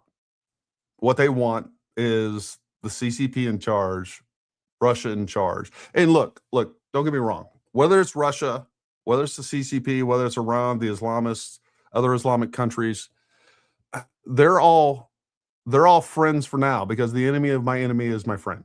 All right. They're all working against America, and they want to together. They want to take down the United States. Once they do that, if that happens, now they're going to turn on each other, and they're going to start fighting for dominance within their own capabilities. Lebanese Christian here, and I want to tell you, Americans, time to wake up and be on the side of Israel against Iran. Also, all you pro-Christian American firsters, I don't see you defending us Christians. Israel's is. Yeah, there is a lot of truth to that. Look, everything that these people do is so anti-Christian to me, and so many of you out there. It's so obvious that they're trying to hijack the conservative right. And look, all they're saying, what all these people have realized is like, hey, what's the biggest voting block, the most solid voting block for MAGA, for Trump? Because look, the entire world is afraid of Trump. They're absolutely afraid of Trump because he's willing to do things, say things, and commit to things that no other president ever has. He understands the real weight that the United States carries with it, both economically and militarily. And they are extremely fearful of him. So when you're sitting back, if you're the CCP, you're like, how do we stop this MAGA movement? All right, the biggest voting block, the most solid voting block right here is the Christian conservative right. We got to break that apart. We got to divide and conquer. And that's exactly what they're doing. I mean, it's obvious if you know what's happening. They're trying to convince evangelicals, Catholics to war amongst each other, to try to convince you that, look, Israel is anti-Christian, Israel's the real enemy. These are all things that they're trying to do to fracture the right. And I don't think they're doing as good a job as many of us perceive, but it sure looks like it on social media. They're doing a good job painting that perception. Why is it when one of these people jump ship, they automatically follow John Mappin? Somebody just put together a picture collage of all these people jumping ship and John Mappin saying, thanks for the follow. It was like 15 different people. So you're hitting the nail right on the head with that. It is funny. I don't know why people don't realize that anybody that supported Hamas, Hezbollah, and the Houthis have been supporting the Iranian government all along. Because they don't care. There's some of these people are just so long before October 7th. There were these group of people that just still do. They hate Israel above, like, that is their number one thing. That's their, they don't care if Iran's involved, Hezbollah, all these terrorist organizations are involved. They don't care. Their only enemy is Israel. That's what's going on. And they can't see anything outside of that. Joe Kent was a Democrat his whole life up to about 4 years ago. He seems to be the leaker to Kooks, Owens, and Joe Kent was thrown out of the security briefings 3+ months ago. I agree. Vance is super smart and can debate super well. We should continue to give him time. He may not be as close to Tucker as people believe. Yeah, so there's a perception being painted on Vance that he's close to Tucker and all, and I'm very suspicious of all that. Because one of the things that was being said early on, like at the beginning of this administration, the Ian Carrolls and a whole bunch of other people were saying, oh, he's tied to Israel. They were already trying to defame him, and they were creating a disinformation campaign against J.D. Vance early on in the administration. And that's just kind of heightened since then. Now they seem to move, like a lot of people are like, oh, well, he's actually tied to Tucker Carlson. Now, in my mind, that's a little bit more convincing. I'm like, okay, hold on. He does seem to be close to Tucker Carlson, but I am going to be suspicious of that, and I'm not going to directly fall for another information operation to try to convince me of something that's not true. So far, I will say that J.D. Vance has been pretty steadfast in his support of President Trump and everything else. So we'll see where that turns out. Whether he ends up being the go-to guy in 2028, time will tell. I like that JD, even though he may disagree with how some things are done, he still backs up Trump. I like that. Yeah. Yeah. Look, and when you get into, this is the whole problem that I have with Joe Kent. And this is what makes me extremely suspicious of the fact that this is more artificial. Not to mention the fact that I think he's just outright lying. All right, because I do believe that. But coming from the military, we realize that, like, our chain of command, our job is to support our chain of command. We're going to disagree with our chain of command. We don't do that publicly. And by the way, if you have a separate job, like you're the head of counterterrorism, like you should be focused on that job. Why he's so focused on foreign policy and everything else when he has a job to do, it's beyond me. And then you leave the way that you, I mean, his resignation letter was so disgraceful. Basically what he said was, I can't support a country and a commander-in-chief that I feel is being controlled by the Israelis. That's what he said. And then on top of that, he goes on to say that Iran is not a threat. Like, there's so many facts that point otherwise. So Like I used to really like Joe Kent. I'm sad to see the direction he's headed. Gary, can you talk a little bit about the actual changes in how we perceive Iran as a global threat, with them targeting and launching an intermediate ballistic missile at Diego Garcia, and how that changes the game in what we're looking at them, how we evaluate them? Well, yeah. So first and foremost, their claim was that a lot of people were claiming that they didn't have missiles with that type of reach. See if you can pull some information up on that. But that was one of the biggest things. Matt Tardeo did a really good job breaking this down as well. But that is something that even people on this side, like, oh, they can't reach Europe. Well, they've been able to reach Europe for a really long time, because we had these intermediate ballistic missiles that would actually go over 4,000 kilometers. So you can see the distance here from Diego Garcia. And this was a surprise to everybody.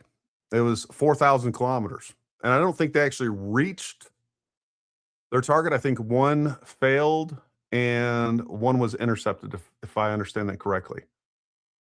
But, again, their ballistic missile program was much more further along and more advanced than we thought they were. So. So you can see on this one, it's, if they can reach Diego Garcia, they can reach all the way into the UK. Yeah.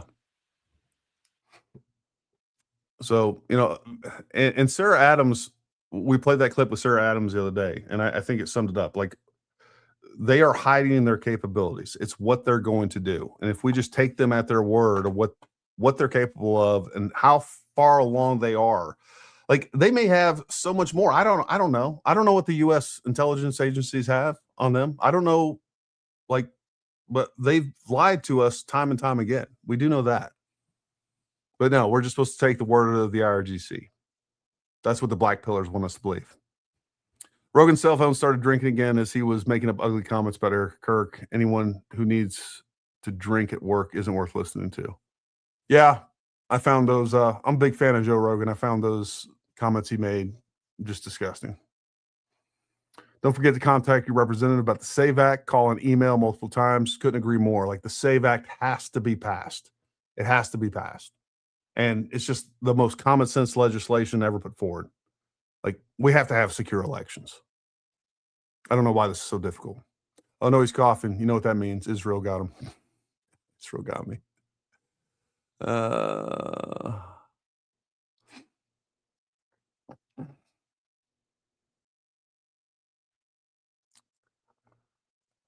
A reverse image shirt is by Vortex Optics. Men's switch shift long sleeve shirts. No, this is not. This is a Patagonia. No, it is a God. I don't know. It's you're wrong. Sorry. Cool. It's a cool shirt. KUHL. That's who it is. $149,992 for Mitch Snow, Paramount Tactical, Gary. Still open and took donations yesterday. Unbelievable. Tucker, Candace, Megyn, etc. are managed by Red Seat Ventures, owned by Fox. Old media repackaged new media, same BS. I was actually trying to get a hold of you.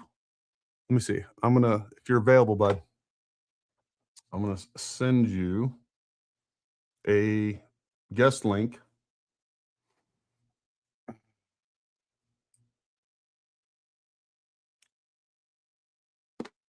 All right. So anyways, Jared, I'm going to send you a guest link now. I'd love for you to jump in here. I was told that you were covering some of this material yesterday. Would love for you to be able to jump in and talk about it as well. Sent to you via text, Jared. Jump in here, bud. Sorry, I missed your response at 4:19.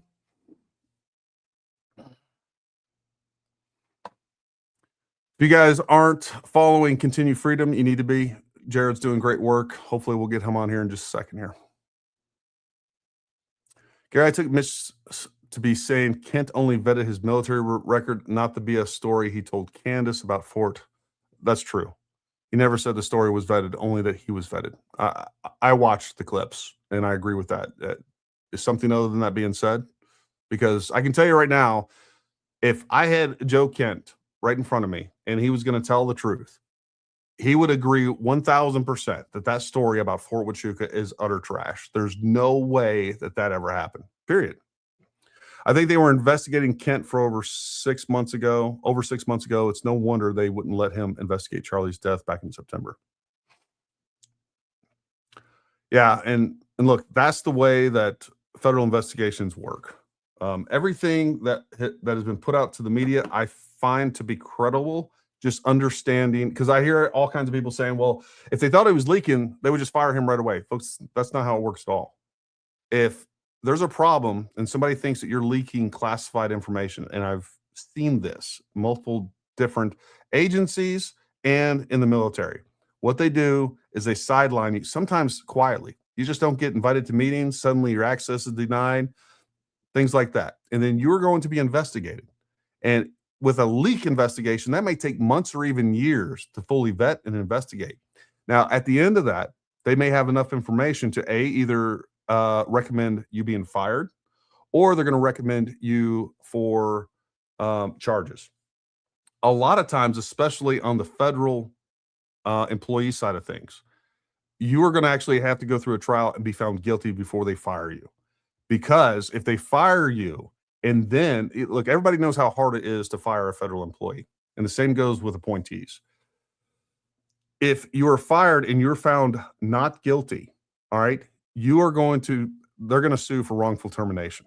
And by the way, you have all these different, you have all kinds of different federal unions working on your behalf as well that will step in and start launching lawsuits and everything else. It is very difficult to fire a federal employee. And everything that we've heard, hey, you know what, he was sidelined, people were investigating what's going on, that makes perfect sense. They don't just fire you because they think you're leaking. No, they're going to let you sit and collect a check while they investigate you, prove it, and then they're going to prosecute you. That's how that works. People, we are in a spiritual war. I agree.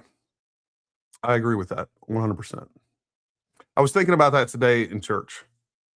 Went to church and needed it. Hadn't been in a couple of weeks because I've been sick and some other things were going on.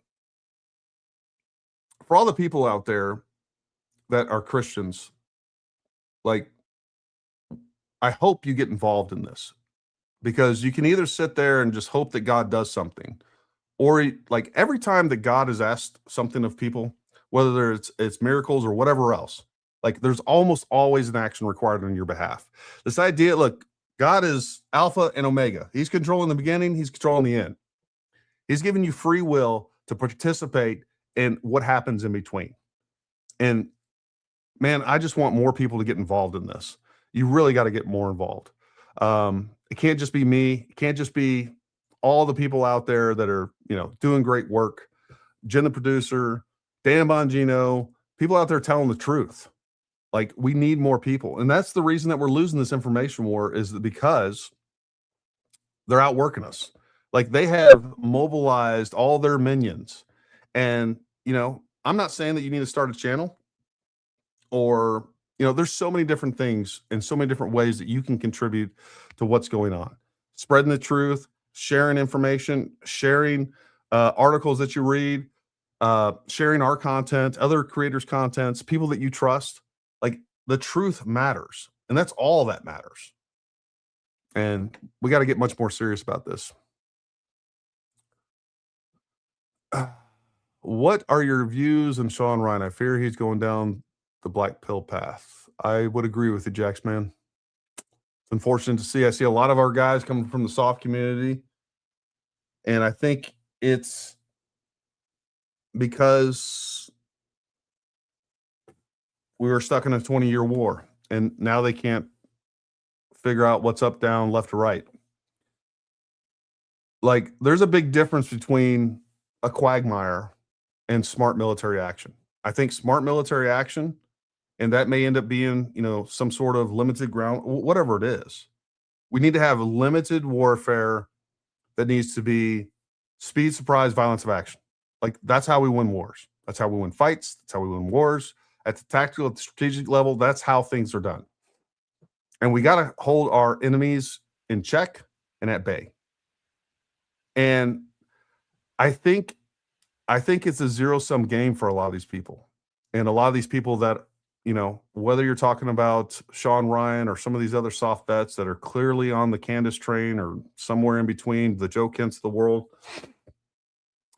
Well, I don't really think that, like, Joe Kent's been talking out of both sides of his mouth for a long time now. So, he's talked about the threat that Iran, I don't believe that he believes what he's currently saying when it comes to Iran. But there are other people out there that I think, Sean Ryan might be one of them that is genuine and sincere. And I think there's a lot of guys that are so sick of the way that we have been abused. The military has been abused for the last 20 years. Like, no, we can't do anything. I mean, look at all the panicking that was taking place, all the doomerism that was taking place around the Venezuela operation. And look what happened. We went in there, we got Maduro, we got the heck out. We kicked ass, we took names, we got out of there. We gave them the full Monty, man. We gave them everything that we could throw at them from a special operations perspective. We kicked their ass. We had one or two guys injured, and everybody else, we got everybody out alive. And we just killed the crap out of bad guys. That's what the U.S. military is capable of, and we've been held back from doing that for a really long time. There are many times when we were in Iraq and Afghanistan, spent weeks developing intelligence, finding these high-value targets. We're ready to go in and get them. They're like, nope, you can't. Like, it's perfect. This is perfect. Like, we need to get this back. No, you can't. For whatever reason. We were given all kinds of different reasons for all kinds of different missions. When we could have used other capabilities that we weren't allowed to use. Like, we have been hamstrung as a military by our leaders for a really long time. And the first time that, I got out in 2011 because I was so disenchanted and discouraged by what Obama was doing, especially with special operations. And then Trump came in, and all my buddies that were still in the military were going into Syria and just killing the crap out of ISIS. And they were sending me all kinds. I was like, man, we need to go. I'm ready to go, suit back up and go. But, Trump has used the military in a smart way, and I trust him. So that's kind of where we're at with that. Gary, do you think it's a messaging problem with the current administration? Maybe if they had somebody explain things at a 30,000-foot view instead of just you've got the president saying one thing, you've got the Secretary of State saying something else, and the media is picking it apart and using each one to kind of play against each other. And the biggest thing that I've seen in the media is that there's no plan. There's no plan. And yet, when I look at everything he's doing, I see him calling out NATO allies. I see him crushing the largest sponsor of terror. I see him taking Venezuela and making sure we have 200 million barrels of crude going straight to Texas before any of this happens. I see him choking out the energy for China, who is our biggest ally. I mean, I see all that, but China, it our seems biggest like, enemy? well, I mean, maybe not fighting, but they are the biggest competitor. Yeah, you said ally. I just wanted to correct that. Oh, I'm sorry. Yeah. I apologize. I was like, oh my God, Jizz been, No. Jizz been taken over by the CCP. Fire her. I'm sorry. No. We're not friends with China. No. Yeah, I just want to clarify that. No, I think there's a couple. Number one, these are all the same things that the Democrats were saying during the first administration. We don't even hear them saying this anymore. Like, you don't hear all the Democrats coming out against Trump like they did in his first administration. It's all coming from the right, but it's the same exact messaging. He doesn't know what he's doing. It's chaos. He's being led around by Bibi Netanyahu, who's actually in charge. Like, this is the exact Russia collusion hoax. It's turned into the Israeli collusion hoax. Like, Israel is controlling Trump as opposed to Russia is controlling Trump. It's the exact same messaging, just repackaged, and now it's coming from people that allegedly are from the right. It is, look, all the people that were displaced because of the election, all the freaking deep state that was kicked out of Biden administration when Trump came in, they're back there just like marionettes doing the same thing. It's all the same messages. It's all the same tactics. It just looks like it's coming from somebody else. And they're all these people that support China. I mean, there's just a bunch of reports that now definitely tie in the Biden administration to China that came out the other day. I was actually going to bring that up. Didn't have time to. Maybe I'll cover that later this week. But there's more and more proof that, like, basically Biden was controlled by China. And I think there's a lot of things, a lot of evidence that says that. We were all saying that all throughout Biden's administration. Whether you look at how he handled COVID and so many other things. Look, we're being sold down the river by the Democrats. The Democrats hate this country, and they want to see America dethroned and these other countries. And I don't know why. I don't know why. Maybe it's because they're so elite and they believe. I think a lot of it comes down to ideology, right? They deeply believe that America is evil. They deeply believe that something like China is the way, like that is how the world should be ran. That's how this country should be ran. We should be communists. Like, that is their religion. So they put that before anything else. A lot going on there. And look, Trump has never been super good, I think, at messaging outside of what he's saying. There's always seemed to be a little bit of, I don't know, double speak coming from different portions of his administration. I think I think that honestly, I think that happens with every administration. They just do a really good job of exaggerating and magnifying that and boosting that. Because Trump, unlike a Democrat, but especially Trump is not only constantly being harassed by mainstream media, but is also all the social media. Then you have his own Republicans. Trump's taking it from all sides, and we have all the foreign adversaries. Like, you don't see the foreign adversaries working against Democrat administration. You just don't. And I'm telling you, like, this whole thing, this is being pushed, boosted, botted by the CCP, Russia, and probably multiple Islamic states as well. Even the ones that pretend that they're our friends. They're not.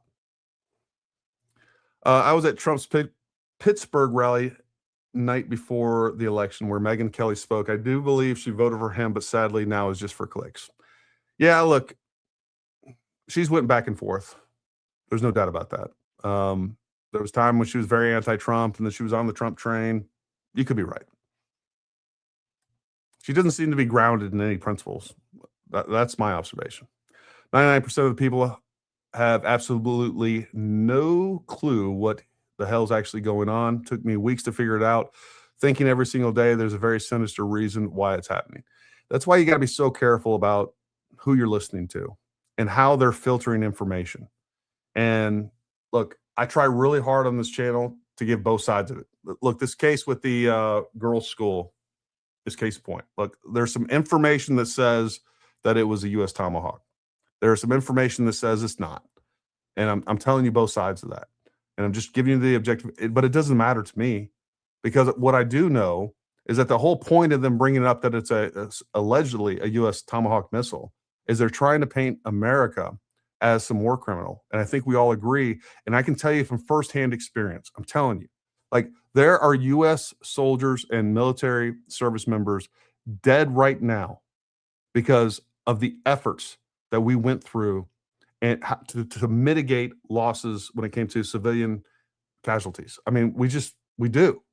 Like, we go way out of our way at the detriment of our own safety to do that. And I'm telling you, that's what happened. Like, we were not going to waste, I don't know what a Tomahawk missile costs, but we weren't going to waste a Tomahawk missile on a girls' school. It doesn't make any sense from a tactical value, strategic value, definitely doesn't make sense from a fiscal standpoint. And all it is bad optics. Like, we wouldn't do that. Jared, welcome to the show, buddy. Hold on. Let me get one of these things that actually allow you to be seen. Welcome, man. Thanks for jumping on. I appreciate it. Well, I'm sorry I'm late. 2 million, by the way. I was just live checking it. That's what a tomahawk costs. $2 million bucks. That's all. That's it. 20 million. Cheapest chips, man. Jeez, oh Pete. Cheapest chips. No, you're golly. So much of what you're talking about tonight is like right up my alley. I'm glad. Thanks for having me on, by the way. I appreciate it. So, yeah, no, this is, the psyop behind all, sorry to jump straight into it, but the psyop behind all this, I know you threw up my super chat that this, the media messaging is coming from a lot of these folks who are now, how much involvement Red Seat Ventures and other things have, I don't know. Are they managing them like Fox News did? But they're spinning a yarn with us. These new media personalities, we're part of the new media. I mean, you and I are. This is where people are trying to get their data, and we're dealing with these old media folks who delved into our space, and we're the ones who are actually asking legitimate questions and trying to be honest brokers. But it seems like I don't know whether it's Tucker, Megyn, all these folks, they align similar on their ideologies like the mainstream media used to, and what we used to criticize them for. Does that make sense? No, not only are they doing that, it's worse. They've gone beyond what even the mainstream media used to do. I mean, because we used to hear nothing. Like, our biggest complaint of the mainstream media was they were creating narratives, pushing narratives in spite of facts, and that they were constantly going off of unknown or anonymous sources. And that's all we get from these people anymore. Whether it's Candace Owens, Megyn Kelly, like that's all that they're pushing out anymore. Yeah, and I talk to the folks on my channel all the time that I welcome the people who legitimately push back against the things that I say. If you have other data or other information, I welcome it. They say, they've gone to any criticism of them is, well, it's Israel. You've been talking about that throughout this show. That's the one thing they have. And the analogy I use is that they see the world through a soda straw. We have about 35 millimeters worth of visibility on the world, right? And our peripherals, we've got peripheral vision. They look at the world through that soda straw, and at the end of that soda straw is the Israeli flag. So it's imprinted on everything that they see, and it's such an obvious bias that drives me absolutely bonkers. Because I was listening to somebody mentioned it in your chat. They were talking about Nick Fuentes, and Nick Fuentes is he was talking about this particular issue of Joe Kent, and the Joe Kent issue, which is obviously I've done a video on it. I know you've talked about it tonight and at other times, but this he approached it at least with some nuance, and that's what's missing from those other people that are supposed to be the honest brokers in this new media space. There is no nuance. The only thing they can see, Megyn Kelly as an example. Megyn Kelly talked about all the mean text messages that she received from people who were pro-Israel. And we see the nuance, you and I do, that, yeah, there's some people who overstep a bit when they start talking about Israel. You say anything critical, and I get them in my chat. They say, you say anything critical and you're an anti-Semite. Well, that's not the case. That's absolutely not the case. We're looking at facts and data here.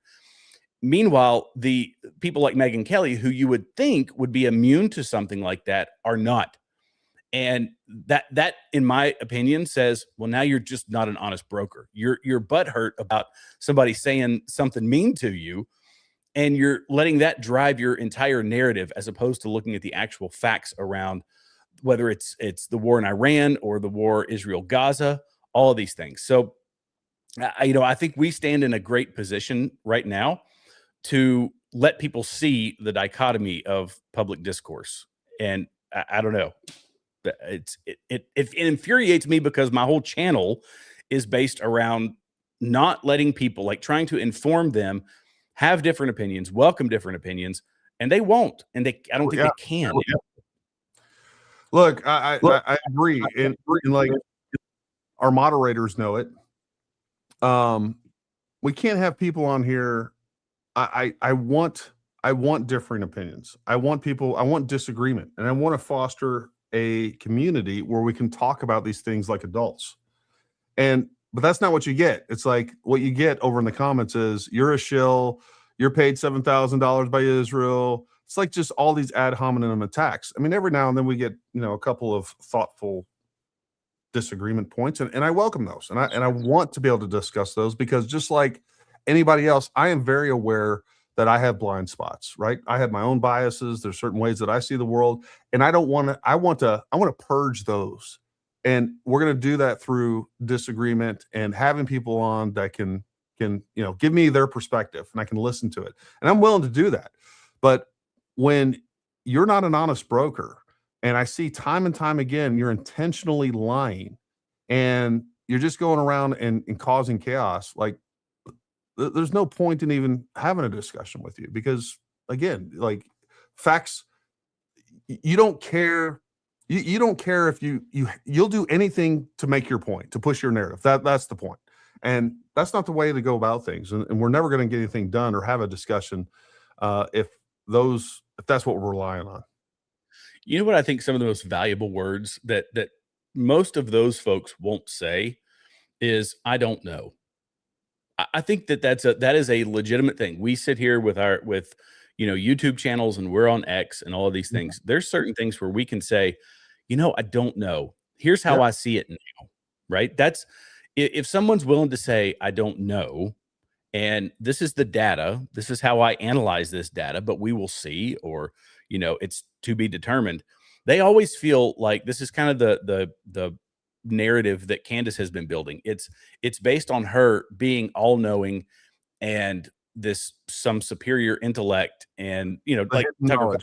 They have like this hidden knowledge that they're going to give you at some point. They never do, and that's Dan Bongino was talking about that the other day with Joe Kent.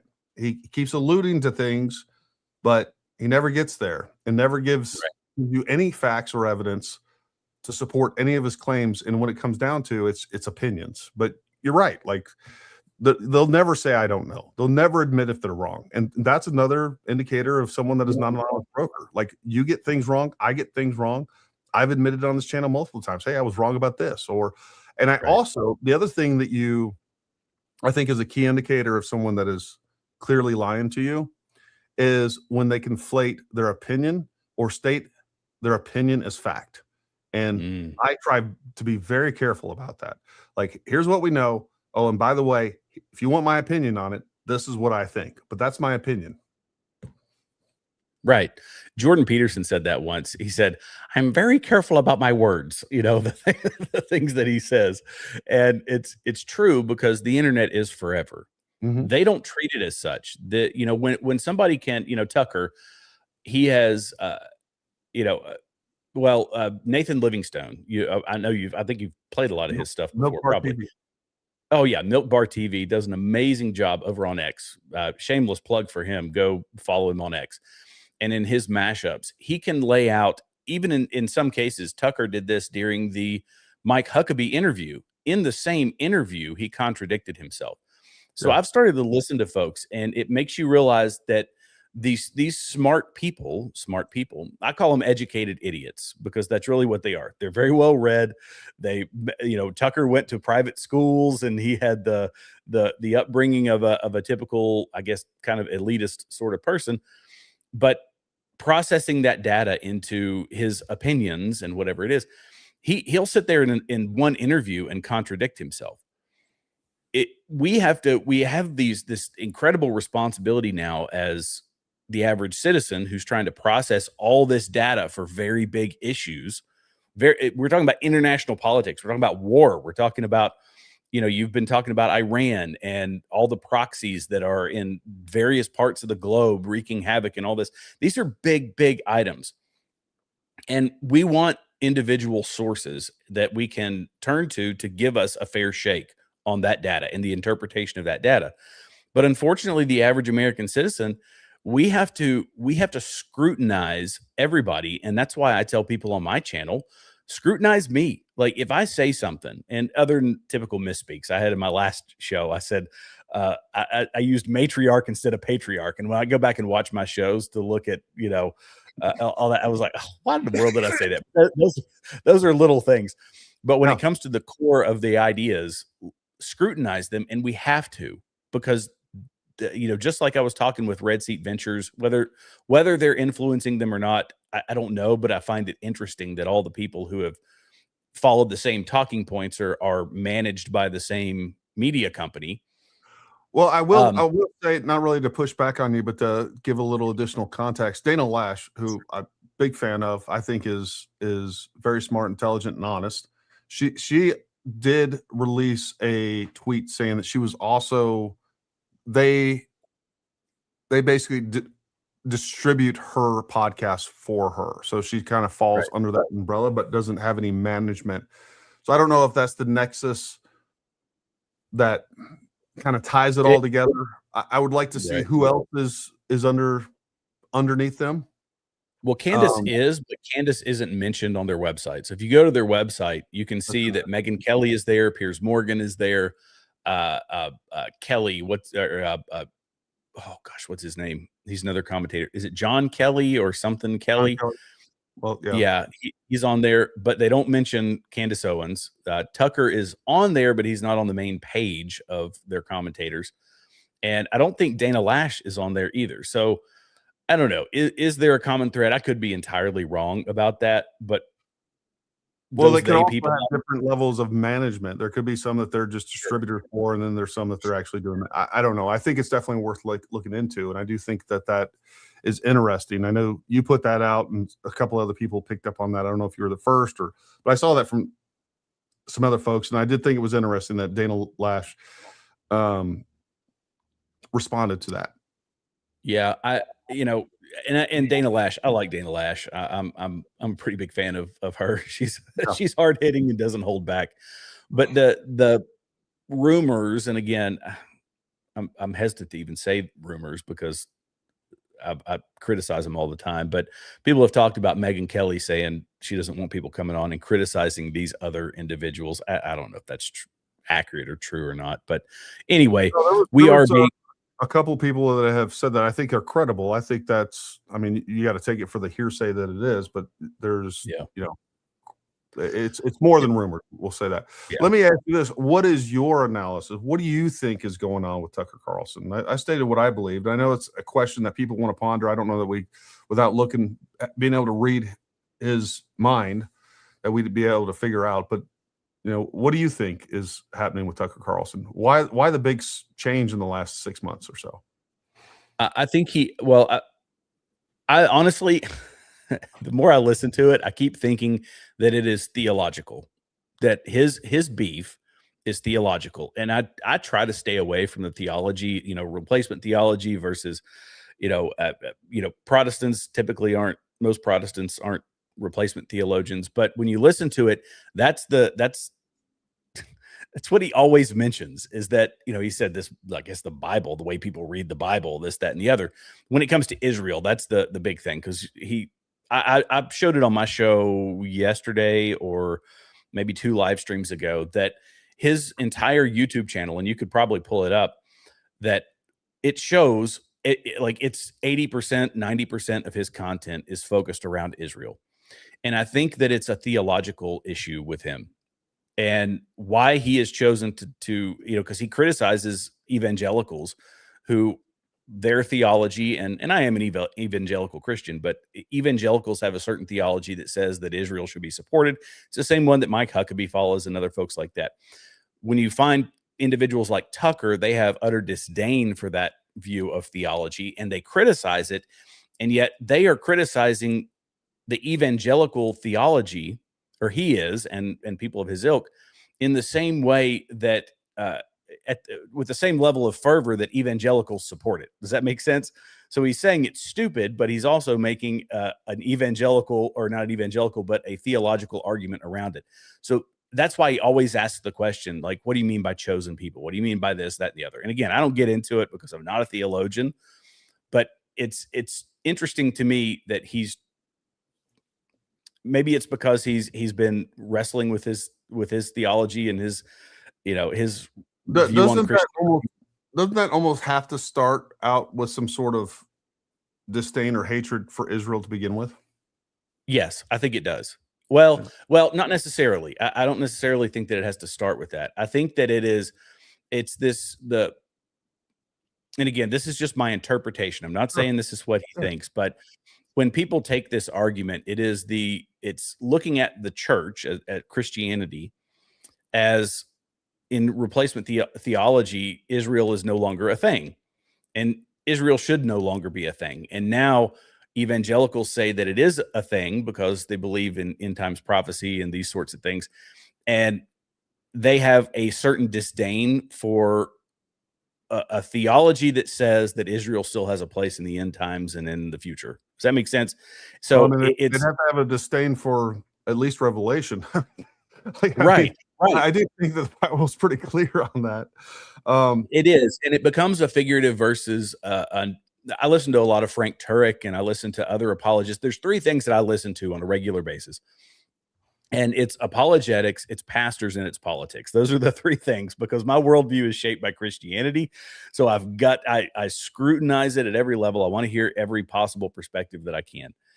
And that theology that he has, and that a lot of other people have, it drives their disdain for these people. You know, they hone in on one phrase like the synagogue of Satan and all this other stuff. But that he's taken it to the nth degree, and he's done it with a podcast that has millions and millions of followers. So is Candace Owens, all these people that do that.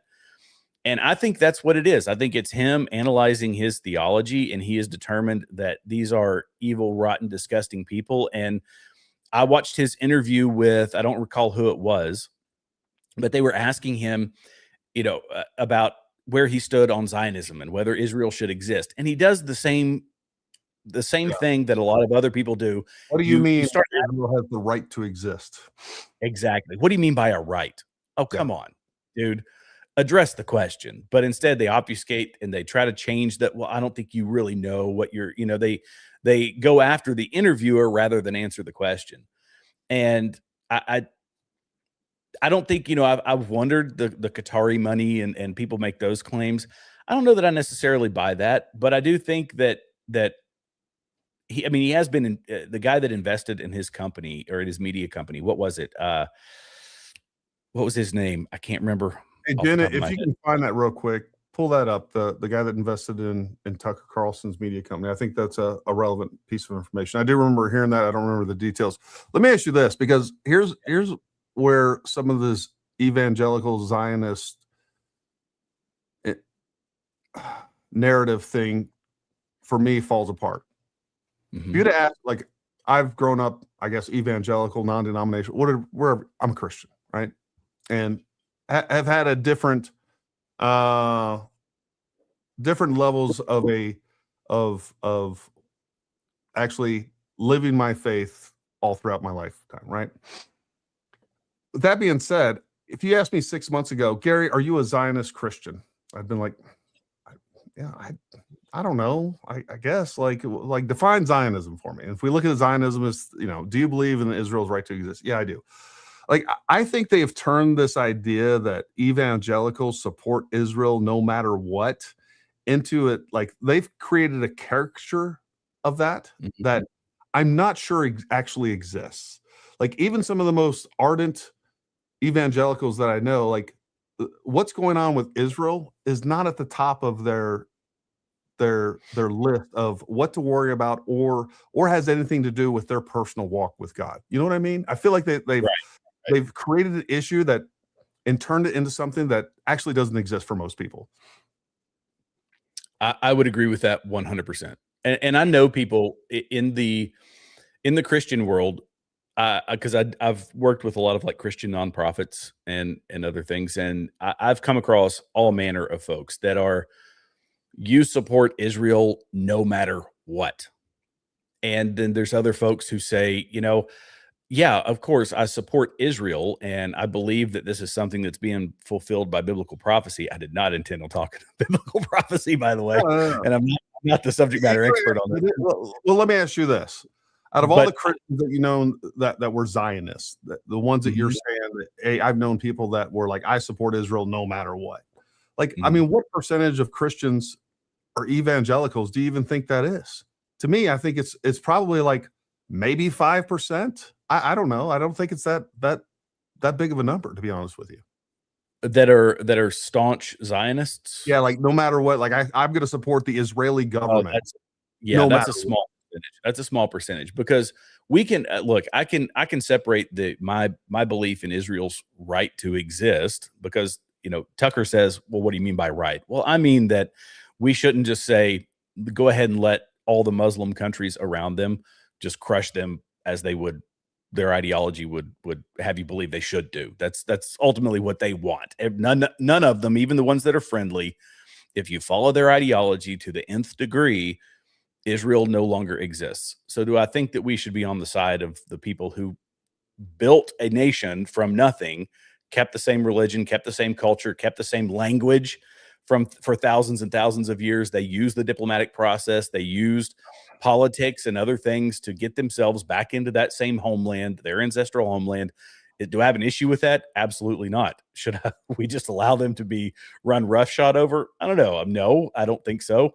But if it's biblical prophecy, I think the Lord would take care of that. But nonetheless, the percentage of people who say you support them absolutely no matter what is probably very small. People recognize it for what it is. It's a nation that was formed in a day from nothing, and that's pretty impressive. And it's also in biblical prophecy that was going to happen. So, I don't take it that way. And I also said, just like you mentioned, you specifically said the government of Israel.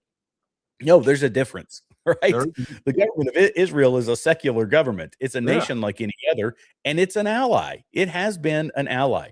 I always look at the money. People say $3.8 billion that we send to Israel. I did the math on this, and if you take our tax dollars and you lay them out over 24 hours a day, 365 days in a year, do you know how much that $3.8 billion comes out to? 4.75 hours of spending. 4 hours of spending in when you're talking 24 hours a day, 365 days in a year. Out of the entire year, you're saying. Out of the entire year. Yeah, right. You span that out. I didn't do the math on how many hours are in a year. And I can find that. How many hours in a year? And that answer is 8,760 hours in a year. We spend 4 hours and 4 hours and 45 minutes of our spending on Israel. Yet Tucker, Candace, MTG, everybody says, well, you can't afford healthcare. It's because we sent $3.8 billion to Israel, which, by the way, our memorandum of understanding says that they will spend 75% of that back in the U.S. We can talk about whether that's embezzlement into the military industrial complex, all that sort of thing. But you can't afford healthcare. It's because we're sending money to Israel. You can't afford college. It's because we're sending money to Israel.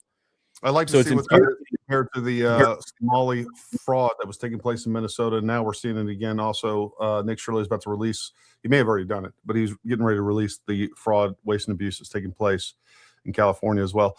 Jen, throw that back up there. Tell us a little bit about what's happening with this. What's his name? Omar Malik or something like that. Did I get that name right? Yeah, Omar Malik. That sounds right. I heard it was like 15 million. I'm trying to see it on my little screen over here. I can That only one, the find headline. I can only find 6 million. But he was sued for something. Okay, ex bank MD with a 10 million plus settlement who's funding Tucker Carlson. So who is this guy? Where is he from? So he is Omid Malik is a banker who, for a brief moment in 2018, around the height of the Me Too movement, was well known for all the wrong reasons. That's not good. Malik spent 6 years at Bank of America and became the head of the prime broker division there. He was fired by the bank. Let's see here. 38-year-old managing director. He had sexually harassed a junior female colleague and filed defamation claim against Bank of America for $100 million, received over $10 million in compensation for wrongful termination. He declined to comment for this article, blah, blah, blah, but he has been funding Tucker Carlson. So it looks like he sent about 6 million to Tucker. Okay. And does he So have any foreign ties or anything like that that we know of? UAE. Interesting. Well, Yeah. there's I mean, it kind of makes sense. You know, Tucker he's been on this tirade of, you know, Sharia law is the best. It's not what we think it is. And, you know, Hamas is a political organization. And I mean, he's playing apologist for some things that are pretty antithetical to Western civilization. That's right. He's become an Islamic apologist, and so has Candace, and so has Ian Carroll, and so has all these other people they're pushing this hate Israel first narrative. I do want to throw up this comment because I think it's relevant. It says Sean is not black-pilled; he's rightfully jaded. His losses haunt him. A man of faith on a journey, not lost to woke right. Have faith in Sean's actual foundation, the Word of God. I agree, and that's why I'm like hesitant to criticize him. Sean is a man of a lot of demons, and I do think that when Sean speaks, he's sincere. I also feel like, and maybe this isn't fair, again, this is just my opinion, that Sean is easily swayed by whoever's sitting in front of him. And I mean that literally and figuratively. But look, Sean has dealt with PTSD, all kinds of addiction issues. So I do want to give Sean a little bit of grace. And I do understand anybody that's spent time in GWAT. Look, I get it. Trust me, I get it. All of us are concerned about being stuck in a never-ending war and just watching our friends die on the battlefield, get injured, maimed, lives ruined, families destroyed because you're gone so long that you're just not. You're a different person when you come back, and then how many people end up dying from suicide because of all those things. So it's nothing I take lightly for sure, but understand we still have to address problems in the world. We can't just, become this turtle shell and just huddle up and be like, you know what, if we just ignore these problems, they go away. That doesn't work either. So let me ask you a question, Gary. Yeah, man. That with your because you've had a lot of big name guests on your show, and I could see that being an easy trap to fall into. I haven't had many big name guests or any big name guests. I've just had conversations with people. But when somebody is there as a subject matter expert on something, do you find yourself being, I guess, on the defensive mentally and intellectually when they're saying things and analyzing everything that they say? I would, in my mind, when I listen to someone on other podcasts or even the folks that you've had on yours, I'm listening to them very intently to try and find if there's BS or my radar goes up a bit. But I would see it as something very easy, as Sean Ryan is in his situation where he's absorbing all this information. They were talking about him finding faith and all this, that you just assume the SME is giving you good data and it starts kind of infecting your mind. You know what I'm saying?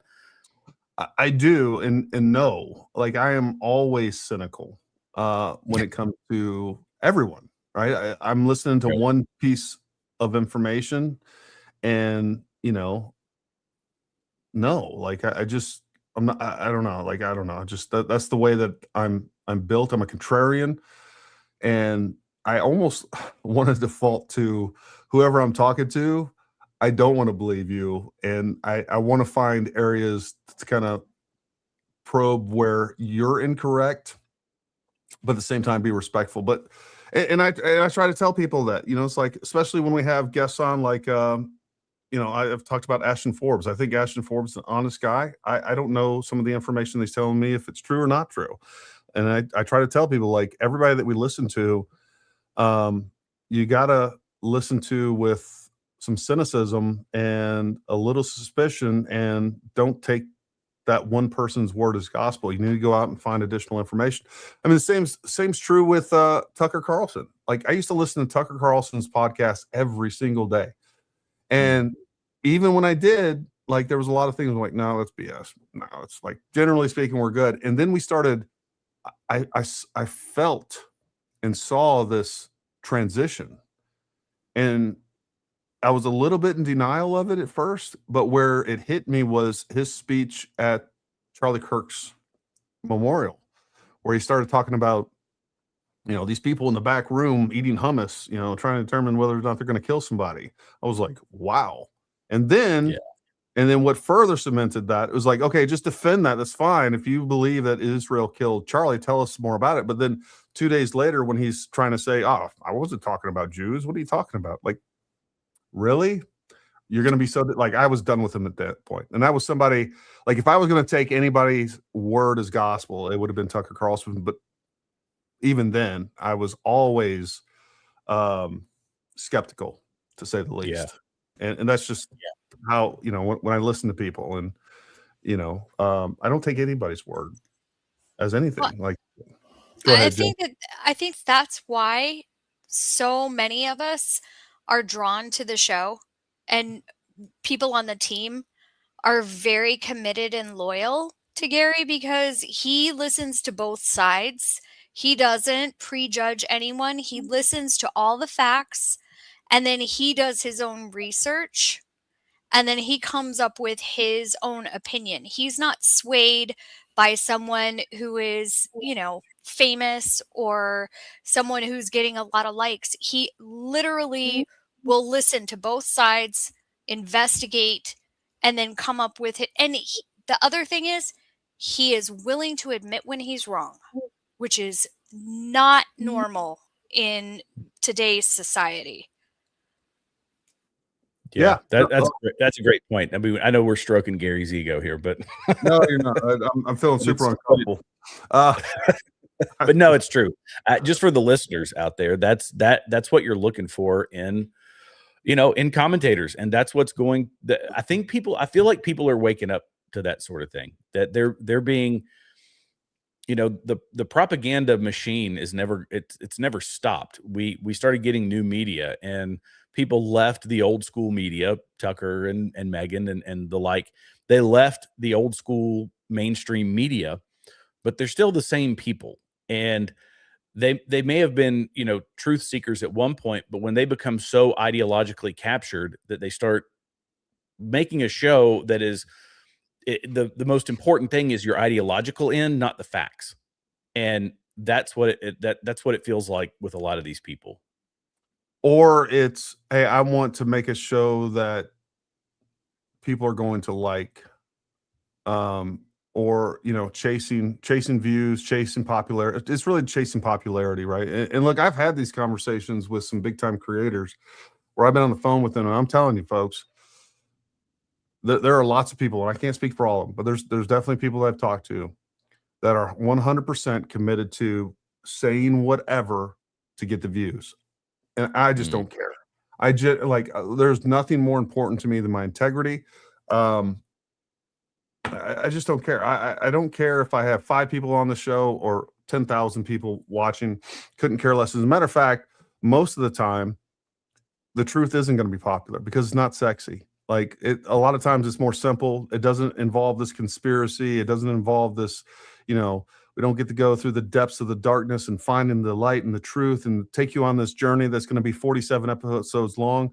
Like, that's what people want, and whether they realize it or not.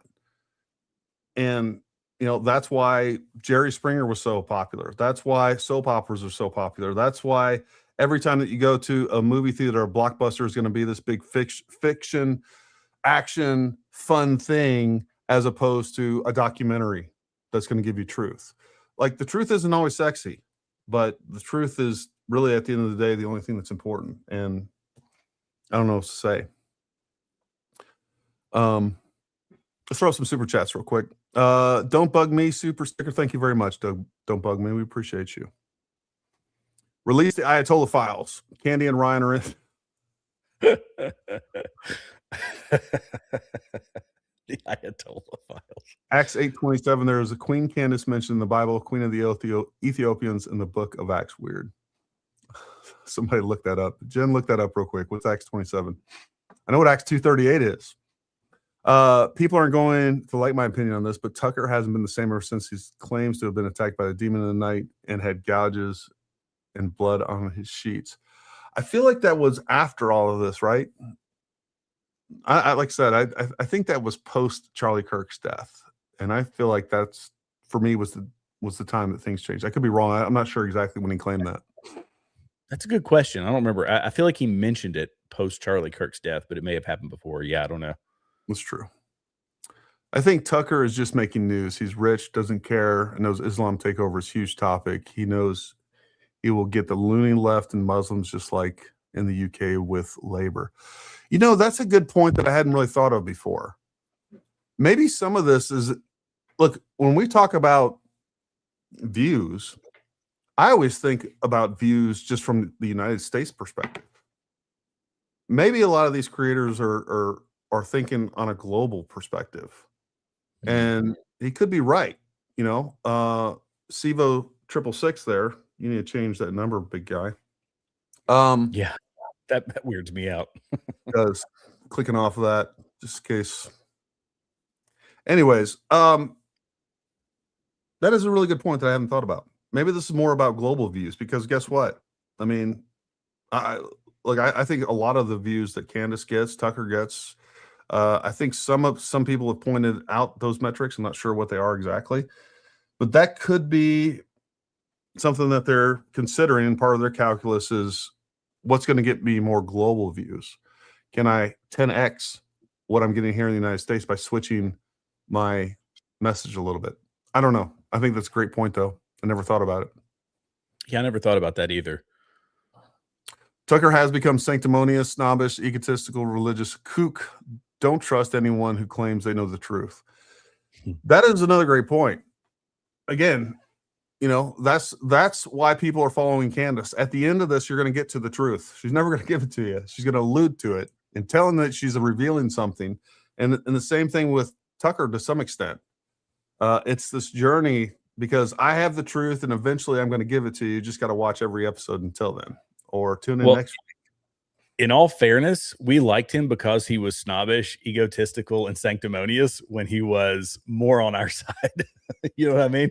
That was kind of part of his allure. He would take leftists and he would take them to task. He was a little snobbish and egotistical, and it was the quick comebacks.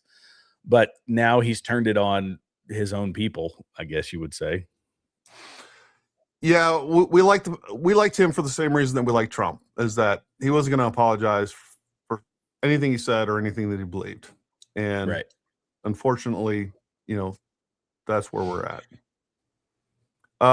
Look, I mean, to the point, there's somewhere around 3 billion Muslims in the world. If you are anti-Israel and seem to carry water for Muslims, that opens up a whole new demographic for views. There's no doubt about it. Well, the Muslim, there was a podcast, and I played it on my show, and I don't recall the podcast. The fairly large viewership, where they were saying that we need to be supporting this guy. Well, they were Sharia supporting Muslim podcasters, and they said we need to be supporting Tucker Carlson. This guy, he's huge in the new media, and this guy's on our side, and da da da da da. So if you find yourself on that side, I still believe, by the way, my own Jared's personal opinion is that is it's the one of, well, I would say the biggest violent threat to the U.S. and to our service members and la-di-da-di everybody. We've got a track record of that, and we know that it's baked into the ideology. I find it to be a huge threat, and if you're trying to be an apologist for that, we're already on the opposite side of so many major issues. You know what I mean? And once he started doing it, I was like, all right, I'm checked out on you now, buddy. And I don't know. You know what I mean? No, I agree. And not only are they a security threat and physical threat to the United States, I mean, socially and culturally, they're a huge threat. Yeah. I mean, point to a major Muslim country that is better off because of Islam. Is that where you want to go live? I don't. Right. I mean, right. And I implore Tucker and everybody else, you like it, go. You're more than welcome to move there. But it's an ideology of conquest. I mean, Lebanon, Syria, Egypt, you pick your Middle East, Iraq. These used to be Christian countries, and they've rolled over those folks, turned them into Sharia supporting theocracies. It's difficult to do that here in the US, but we're susceptible to it in the long term, which is why we have to keep our guard up about it. And I'm not going to be an apologist for that, because it is antithetical to everything written in our Constitution. It just is. And you know what? I think there is a lot of fodder when it comes to reasons that we should be critical or suspicious of Israel. I'm open to that. And if you want to lay that out, that's fine. But if on the other side of that, you don't lay out all the other important information, and you want to pretend that it's all one-sided, and you just want to completely ignore. Like, if you're going to talk to me about the Epstein files, but you are not going to criticize Islam for the PDF practices that are all throughout every society, that Muslim society there is, like, you're disingenuous. You're not even. I'm not even going to listen to you. Personally, not giving up on Sean. He may have strayed from the flock in his post-combat demon battle, but he's completely rooted in truth, which tortures him now. You know what? I'm with you on that, Howling Waters. Look, I do generally think that Sean Ryan is sincere. Although misled sometimes. So I'm with you on that. And that's okay. We're probably always been there. I feel like some of these folks create their own algorithm. The algorithm, if you start watching one person and one that has a certain ideological bent, it just keeps feeding you more and more of it. And I feel like certain commentators, Tucker is as an example, I kind of feel like Sean Ryan is doing the same thing, that it's their own self-fulfilling algorithm, that they keep interviewing and keep bringing on people that are of that same ideology. And I don't care how intelligent you are, which I think he's obviously a very smart guy. He's a very curious guy. And I've enjoyed a ton of his content. Like, I really have. But he's self-feeding himself that. Self-indoctrinating. Right. Self-indoctrinating. And when Sarah Adams was on the other day, and she kind of, I don't want to say took him to task, but she corrected some of his preconceived notions about Israel, then, it was almost like a shock. And people it almost seemed like he got really frustrated when she said that. It's like, well, no, that you're just being presented with new data, or data that conflicts with your worldview. That shouldn't make you mad.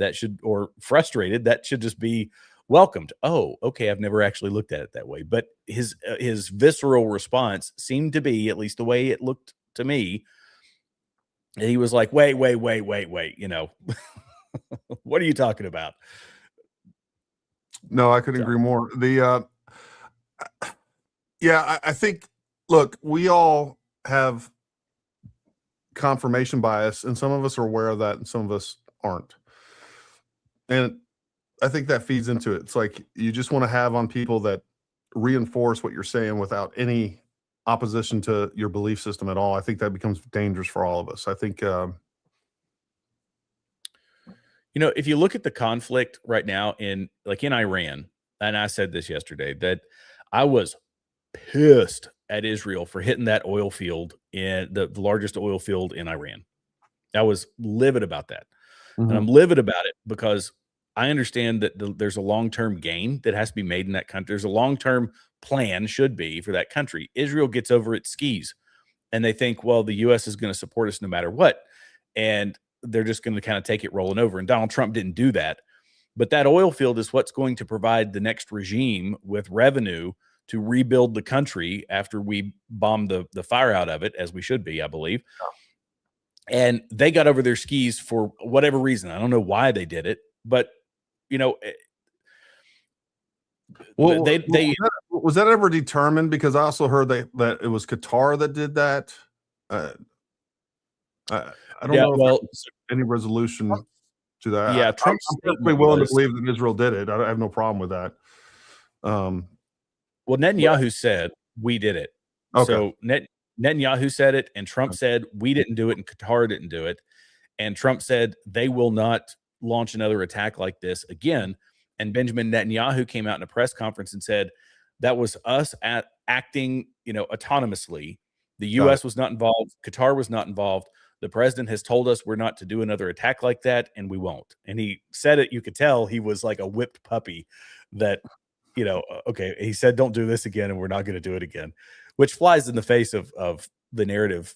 Well, that had to be an AI video because Bibi Netanyahu's dead anyhow. So, right.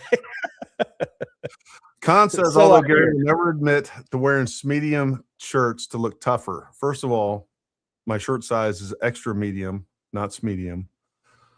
But yeah, I didn't know this, Dan, and Dan's usually pretty solid on this information. I will give him that. He said when Sean Ryan had Nick Shirley on, he refused to say quality of leering because it was anti-Muslim. He was afraid to go against the grain, but he jumps on the anti-Israel gravy train. Speaking of which, we got this video and back right in here. When was that? It was in the summer. We were in Dubai. We were flying home, and we could see the 100%.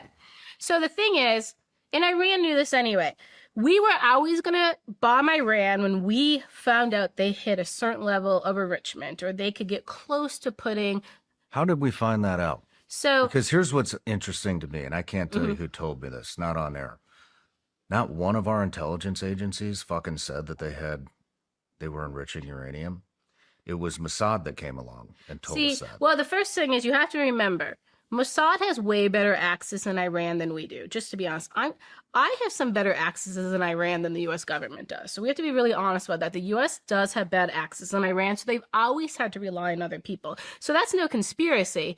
Think about it. That's Iran's greatest enemy. They have the best access here, just like we had the best access in Afghanistan when we were fighting the Taliban there, right? Because that was our enemy. So you have to view it in that lens, okay?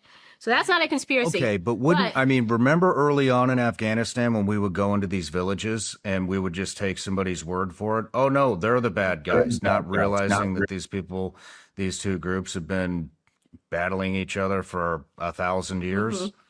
I mean, so, you know what I mean? That's not exactly what's happening in this case. So I will tell you, they were 100% enriching, and the U.S. government also has information that they're enriching. It's not just from Mossad. That's 100% not true. I mean, I even had access to a guy who had a family member in the program. The program is real. The program is much farther along than our government was aware. And I think they were caught a little bit with their pants down and realized it is more advanced than we thought. Remember, for like 15 years, they kept saying it's not advancing. Sorry, a program does not advance for 15 years. So our government just kept rolling the same assessment over into every year. And I really do think Trump saw it and said, holy crap. We are so behind in our assessment on this. We got to hit them now. I do believe they had enriched that much. I personally believe it. Remember, I used to work at Iran in the CIA. So there's so many conspiracy things around Mossad, but you have to look at the facts of the situation. They have been enriching very successfully. Luckily, we've been tripping them up over the years, over and over again. And Mossad has done it plenty, taking out their scientists and stuff. But the enrichment still slowly kept happening. People act like, for all that time, nothing improved. That doesn't make any sense. I mean, they brought in people, they brought in Libyan scientists after Gaddafi fell. They obviously always brought in Pakistanis. So they have the capabilities and always had it to make it happen. And so I think that's just the whole current anti-Israel propaganda. All right. So there's that. And I think she at least did her best to correct the record, or at least correct Sean's mind on that, because I agree. Like, do we think all this time they've been doing nothing? I mean, it's just flies in the face of common sense to try to convince me of that. You don't think that, look, Iran has been desperate to get a nuclear weapon. And, they're clearly developing ICBMs and ballistic missiles, at least intermediate range ballistic missiles. We saw that the other day. They were able to shoot over 4,500 kilometers. All right. That's like 12 miles or something like that if you do the conversion. But it's I don't do metric. I'm American. it's like 1,800 miles, something like that. Yeah. So anyways, that's where we're at with that. But I just I don't understand these people that are so desperate to put down Israel and simultaneously try to demean the United States and undermine this president, that they're willing to just believe Iranian slop. I don't get that. For those of you, if there's anyone out there, and Jen, if you'll go through the comments, if there's anyone out there that disagrees with myself and Jared, throw up a comment. Tell us what we're wrong about. Let's talk about it. I'd like to have this type of discussion with you folks. I appreciate everybody that has so many great things, nice things to say about me, and I mean that sincerely. Also, if you haven't done so already, make sure you like, subscribe. Down in the description below is a link if you'd like to become a member and support this channel. We really appreciate that. If you'd like to go over to X, I do offer subscriptions. You can support us there. Also, make sure you go look up Jared. Jared, give everybody your social media links and information, and mods, if you will, throw those up in the chat as well. Continue Freedom, and I'm on YouTube, Rumble, X. I'm also on Instagram, but I don't post there nearly as often as I should. So yeah, just Continue Freedom on all the major social media platforms. You can also go to continuefreedom.com and sign up for my mailing list if you want to. I'm going to start using that. I've had that website for a while, but yeah, that's it. Those are all my social media platforms. Cool. Yeah, Jen, if you can find any anyone disagreeing with anything that we said, would like to throw those up, I welcome it. I welcome it. You had said something, and I was about to make a point, and then I completely lost my train of thought. I hate when that happens. Was it about Sir Adam? Well, yeah. So, my goodness, and it was a good one too. I completely lost it. I'm a fan of Sarah Adams. I think she's super bad. Isn't that her handle? Super bad when she was in the CIA. Yes. So yeah, that's good stuff. But when people, you mentioned it, they start siding with the opposition in a war, and technically it's not a war; it's just a military conflict. But it boggles my mind how somebody can look at a theocratic dictatorship like Iran that you and I have had experience with. They were funding all the EFPs. the terrorist organizations, the EFPs. Yep. Yeah, EFPs rolling into Baghdad, and they were taking off the limbs and maiming with our MRAPs. Yep, punching through the MRAPs, and it was everybody knew this is where it was flowing from. And when people say that it's just Israel, that's that looking through that soda straw. I've listened to some other folks talk about other reasons that it could be Iran. The enrichment, we know that's a thing. They lied about the range of their ballistic missiles. I know you've brought that up. So they said, no, we limit it to 2,000 miles. This was one of the Iranian ministers who made it very clear on, I think 2,000 kilometers, what they stated, 2,000 kilometers. Yeah, 2,000, correct. They said 2,000 because we don't have any hostile intent for anybody. And now Diego Garcia gets a couple of ballistic missiles launched at them. Why in the world would any legitimate person come out and say, well, they said they weren't doing it, so we're going to believe them? When the entire track record, there's a fatwa against having nuclear. Yeah. And I guess we should just forget Takia, which says that, in times of war, you can lie about anything and everything. But yeah, that's right. There's a fatwa saying that we just stopped our nuclear program. Well, if one thing was willing to be a lie, any of the other things can still be a lie. And I am loving these folks that are having to eat crow that said, oh, well, look, there was no hostile intent here. Meanwhile, we learned that they can range a lot of Europe. These European countries, and I saw Piers Morgan. There was a post comparing him, a week ago to now post the Diego Garcia attempted strike. About a week ago, he said Trump has lost control of this war and this is unnecessary and da. And then he says, we're now within range of Iranian ballistic missiles and we have no defense. What are we going to do? It's like, dude, all you folks are getting on board the hype social media algorithm bandwagon because it's popular to say we shouldn't be fighting in Iran. And meanwhile, Piers Morgan's condo in the UK might be at risk of getting hit with an ICBM from Iran. So yeah, it's not just Israel. This threat is legit. It is, they're ideologues that I don't think most people understand. The links that these people, you and I we've seen how far they're willing to go and how little concern they have for human life or how little value they put on human life. Maybe it's better that we get somebody like the Shah's son in there to be a bit more moderate like they used to be. So I don't know. Yeah, I mean, the Shah was pretty brutal too. I mean, there was problems there. I mean, that's one of the reasons they had a revolution.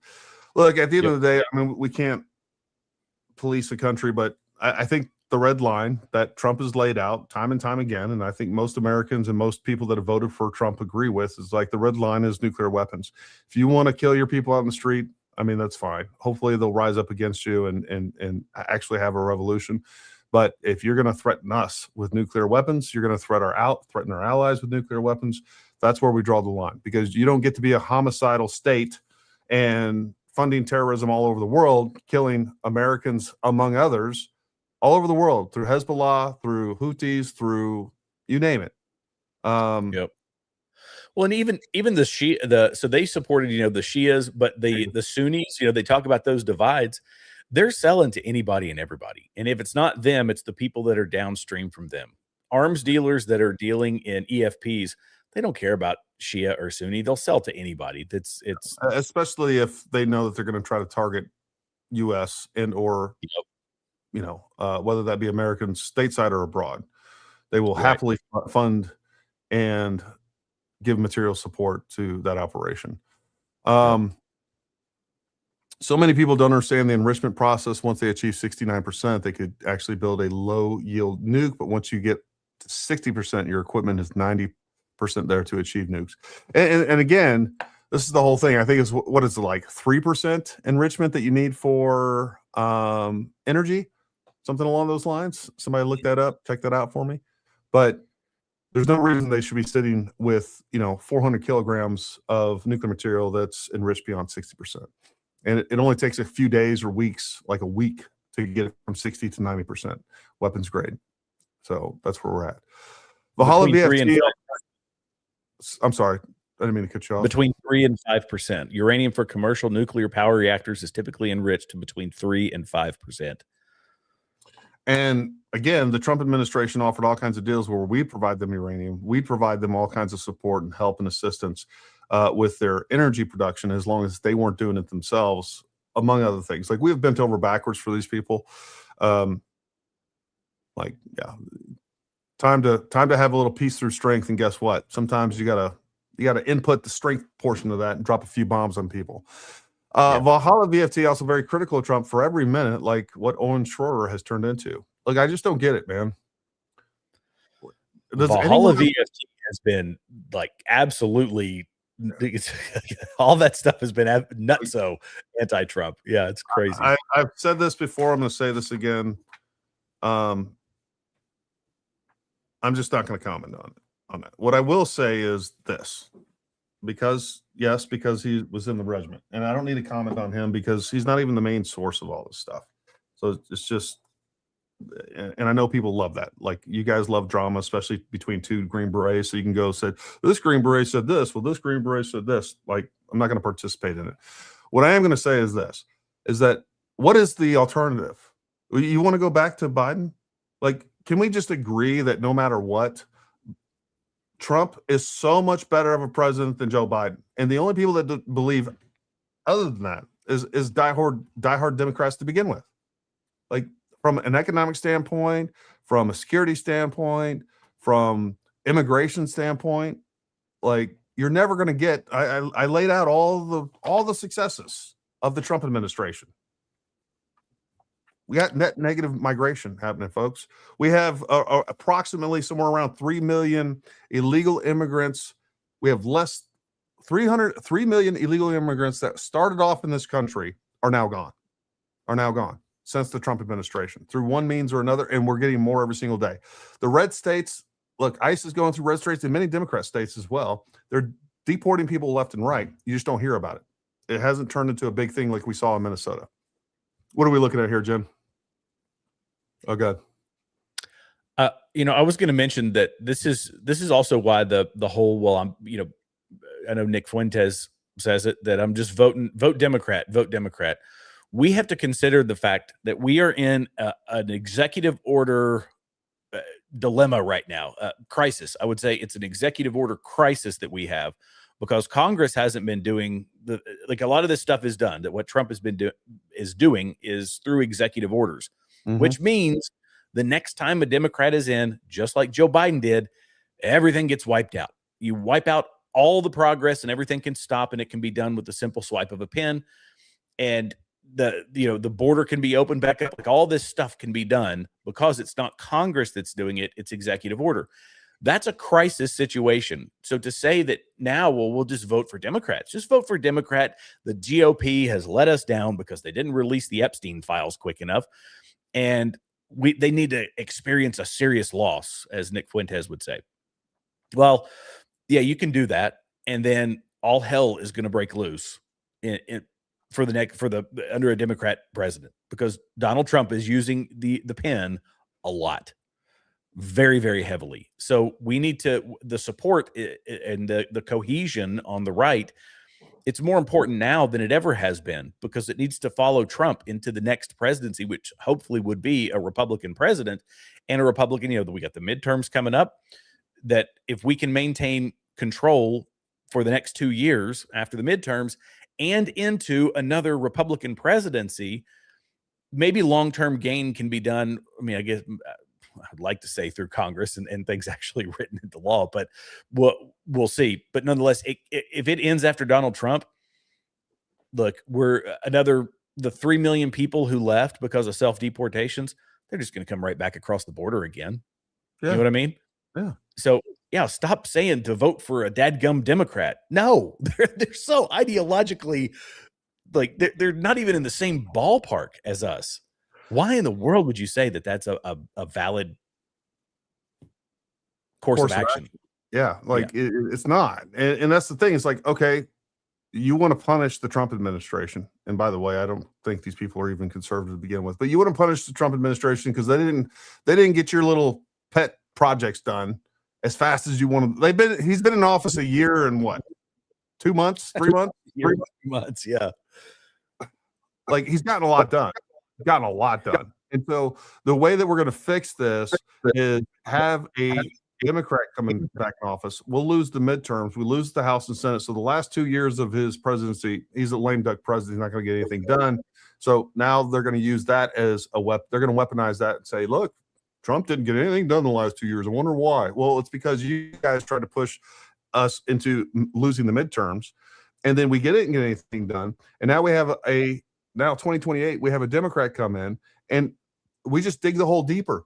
It's going to get worse. The deep state's going to be worse. There's going to be more Democrats. We're going to open up the borders again. We're going to have all the same problems. We're going to be forcing this country into debt, into bankruptcy even faster. We're going to have 10 million more illegal immigrants in here so that they can use the census to take over, and the Democrats win every single time that there's an election. And you think the SAVE Act's going to pass? You better believe it won't. Like nothing like that. And if it does get passed, even if it gets passed now, they're going to change that come midterms, or actually 2028. And then what they want to be able to do is push against that and say, use that as they want a new right to rise up after 2032. That's between 2028 and 2032. It's an isolationist right. It is a globalist agenda right. It is a pro-China right. It's going to be an anti-Israel right. That's what they want. That's what they're trying to lead to. I don't think they have the momentum. And I think a lot of what we see on social media isn't reality. I think it's perception, not reality. Yeah. And I think that my fear is with, so the boomer generation. I've listened to a lot of people talking about politics now when it comes generationally speaking. And the boomer generation is pretty locked in. The ones that are Republican are pretty locked in Trump. And CNN did a poll that was showing MAGA, people that identified as MAGA, they're 100% support for Donald Trump. They're like, yes, I support him. Absolutely. But there are generational gaps, and there are commentators out there that are definitely anti-Israel. They're anti-Trump. They rode Trump's coattails to reach some level of prominence. They have a very young audience, and that very young audience is easily swayed by these commentators. And that's this new right. I think you're spot on with this, that this new right is purely isolationist. When you listen to a lot of the things that they want, some of the things they want align very closely with the left when it comes to education and healthcare and all these things. That that's going to be a dilemma in another 10, 15 years. But we have to be able to think further ahead politically. The left does that very well. They've played the long game. That's how we've We've got an entire education system. Like all the colleges, kids from K through graduation with their underwater basket weaving or gender studies degrees, they're all getting left-wing content predominantly. So they've got the indoctrination factory already running. And now folks that start veering away from that are saying, well, maybe I ought to question or maybe I ought to be thinking about a little more conservatively about things. When they do, they find themselves locking horns with isolationist, anti-Trump, that sort of thing. That's what it looks like to me anyway, as I look at the social media space. So yeah, midterms, near term, I'm concerned about it because I do feel like there is a divide on the Republican Party, even though what Trump is doing is largely popular based on the polling I've seen. Midterms and then on into the next election, this divide it's going to keep getting bigger, and it's a huge risk for us right now. So it concerns me. Yeah, no, it does me as well. I was just looking at, apparently I got tagged in, I'll share this real quick. I don't even know who this is. You guys like controversy? We'll throw some up here. I just happened to see a post response by Green Beret Nap Time. Apparently this high impact flicks, he has 108,000 followers. Good for him.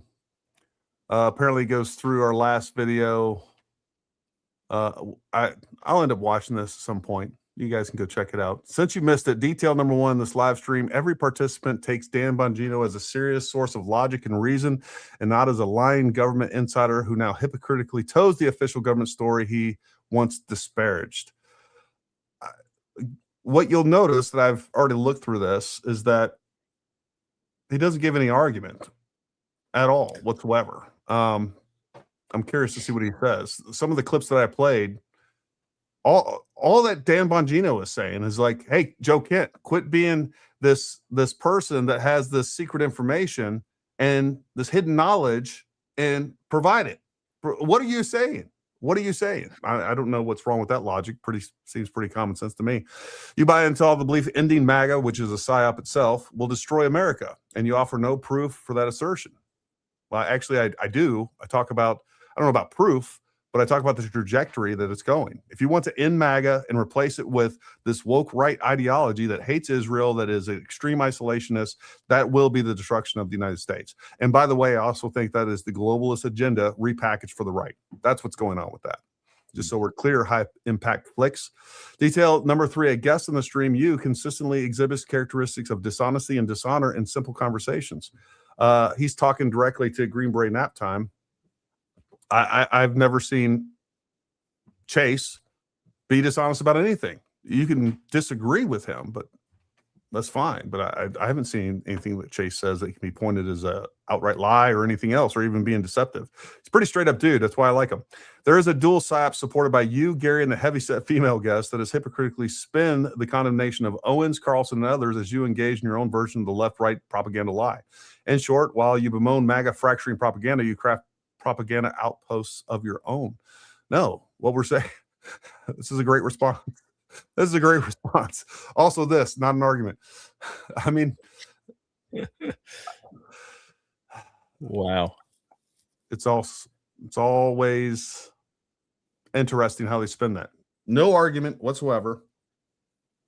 I mean, the fact is we can go through time and time again and find where Candace Owens is either lying, passing off her opinion as some sort of fact, and or omitting the truth so that you can shape a narrative. It's narrative shaping 101. That's what these people are doing. That's what we've been pointed out. That's what Green Beret Nap Time has pointed out many times. That's what Jared is pointing out.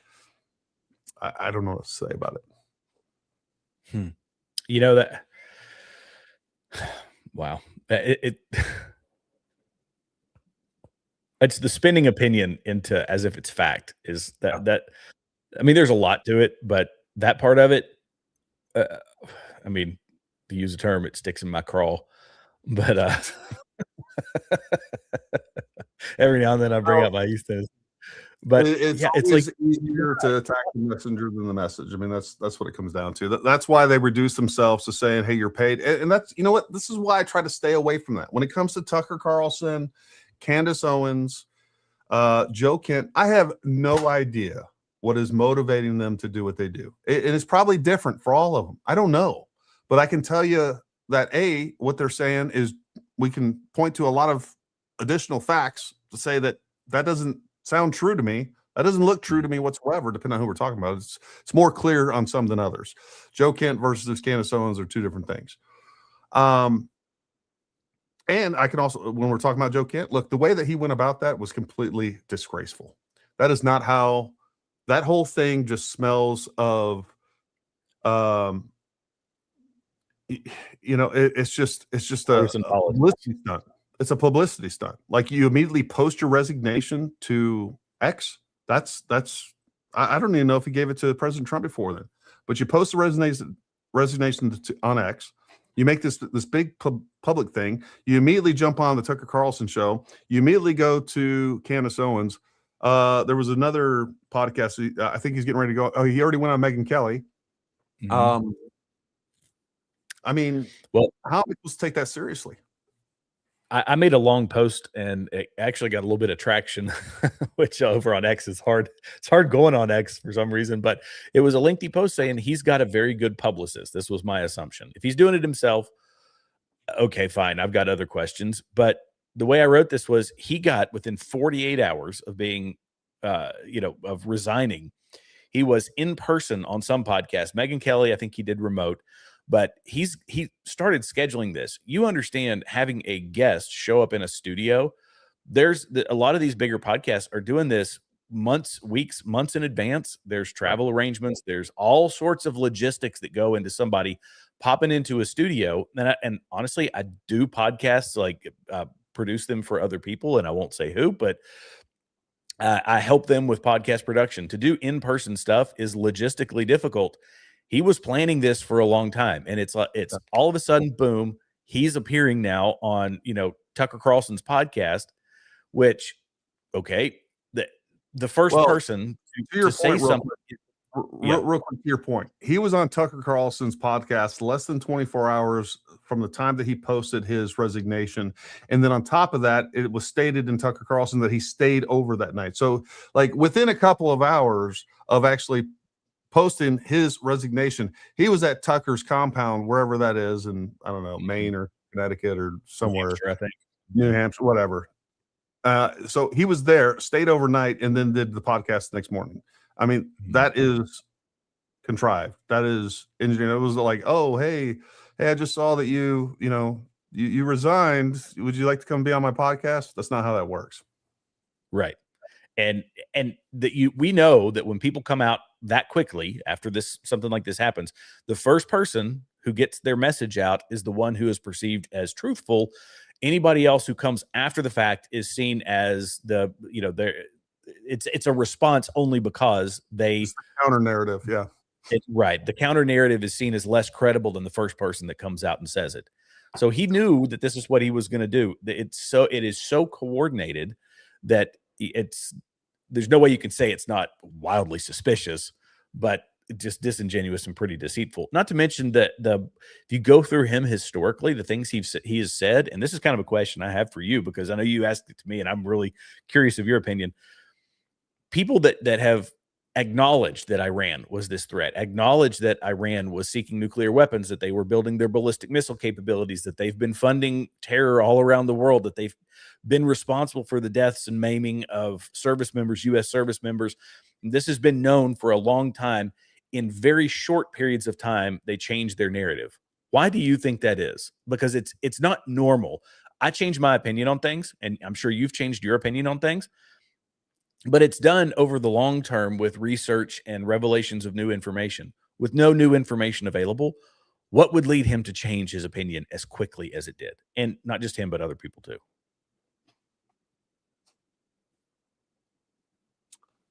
I have my suspicions that somebody's in Joe Kent's ear, along with Tulsi Gabbard, potentially, that they're going to run as a ticket. And I think what they saw I don't think it's going to be successful. Matter of fact, I think it's going to be an utter failure, by the way. But I think there's people in his ear telling him that. And that's why he's coming out and he's not criticizing anything to do with his job. Like, his job was counterterrorism. What he's talking about is foreign policy. He's talking about President Trump's decision making. He's painting President Trump as being controlled by Israel.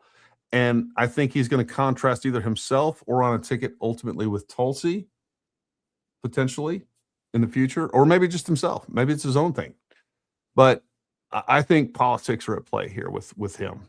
And I think we see this narrative being formed, and I think they are capitalizing on that anti-Israeli narrative. And because we've never really heard Joe Kent talk about that in the past.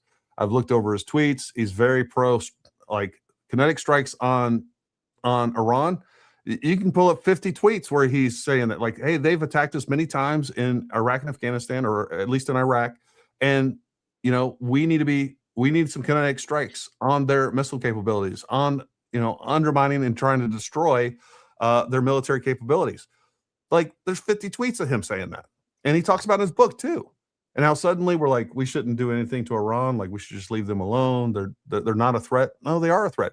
At the same time that he's talking about, you know, them not being a threat, he's also talking about the fact that we have now successfully prosecuted somebody that Iran sent to kill the president of the United States. Like, you're kind of talking out of both sides of your mouth there. It doesn't make sense to me. And, you know, to that, it was I don't remember what interview. It was Tucker Carlson saying, well, was it someone that was trying to kill our president? Because if that is an act of war, if nothing else. Well, we have them on the record that Iran sent someone to kill our president. We know that to be a fact. He's a terrorist. So, like, I can't even figure out where. I don't know, to be honest with you. It was Again, Ted Cruz interview that he said that Tucker said. Yeah. Ted Cruz. Yeah. You're absolutely right. So, you know, I don't know. I don't know what is motivating these people, but we see where this is going. And what we can say for certain is that there is an attempt by people that used to claim to be conservatives, that claim to support the president, that are now doing everything they can to undermine this presidency in a time of war, which I also have a time of conflict, whatever you want to call it, in the middle of all this stuff. Like, and just pushing IRGC propaganda to do it. Like, you've sold your soul at that point. Like, I no longer consider you an American. I don't. Like, I don't expect you to take our government's word for everything, but if you're going to just by default take the IRGC's word on every case while they're intentionally targeting civilians nonstop, like, you have no credibility with me. I think it's a good point that you're brushing over the fact that they've killed tens of thousands of their own citizens with zero remorse, because this is what it is. That's what it takes to be a theocratic dictatorship, killing tens of thousands of your own people. And like, in times of conflict, it's difficult for us as the people to say, all right, we've got a lot of data coming at us from a lot of different directions.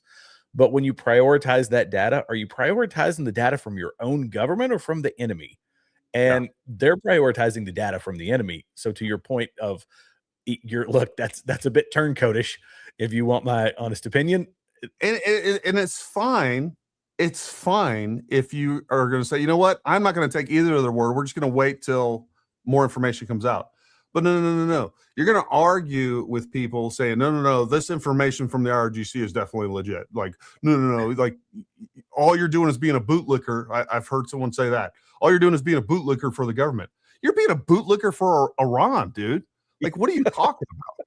Like, if I got to lick a boot, okay, it's going to be my own government's. Like, I'm going to take their word for it over, like, or we could just sit back and say, you know what? Let's figure out what really happened. Let's wait for, let's wait to see we get an official response from the U.S. government, which, by the way, the whole idea behind all of this is we've committed some sort of war crime under no regulation, under the Geneva Convention, under anything that would dictate war crimes. We have not committed a war crime because we did not intentionally target that girls' school.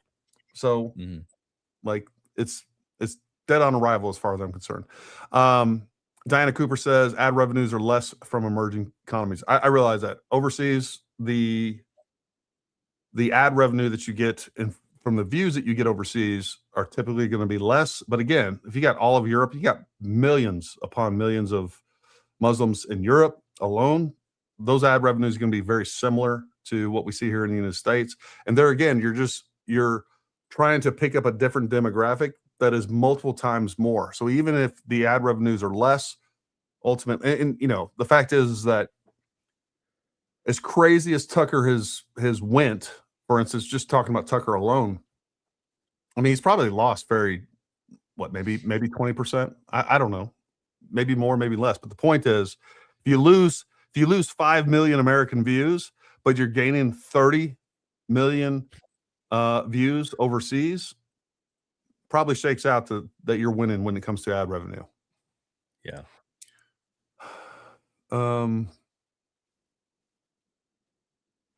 Yeah, I agree with this. Like, we get a Democrat in office again, especially if we get a Democrat House and Senate as well. Like, we're screwed. Like this country is done for. That the amount of harm they will inflict upon us in those 4 years. I don't think I'm not sure that we as a country. I don't know, with the amount of debt that we have, with the amount of social economic issues that we have, with the political divide that we have, I'm not sure that we can continue to exist as things are. We may just be on the downward spiral and slowing things down from time to time. I hope that's not true. Like, I just don't understand how we have the Democrats of today, the conservatives of today. Like, our views are irreconcilable.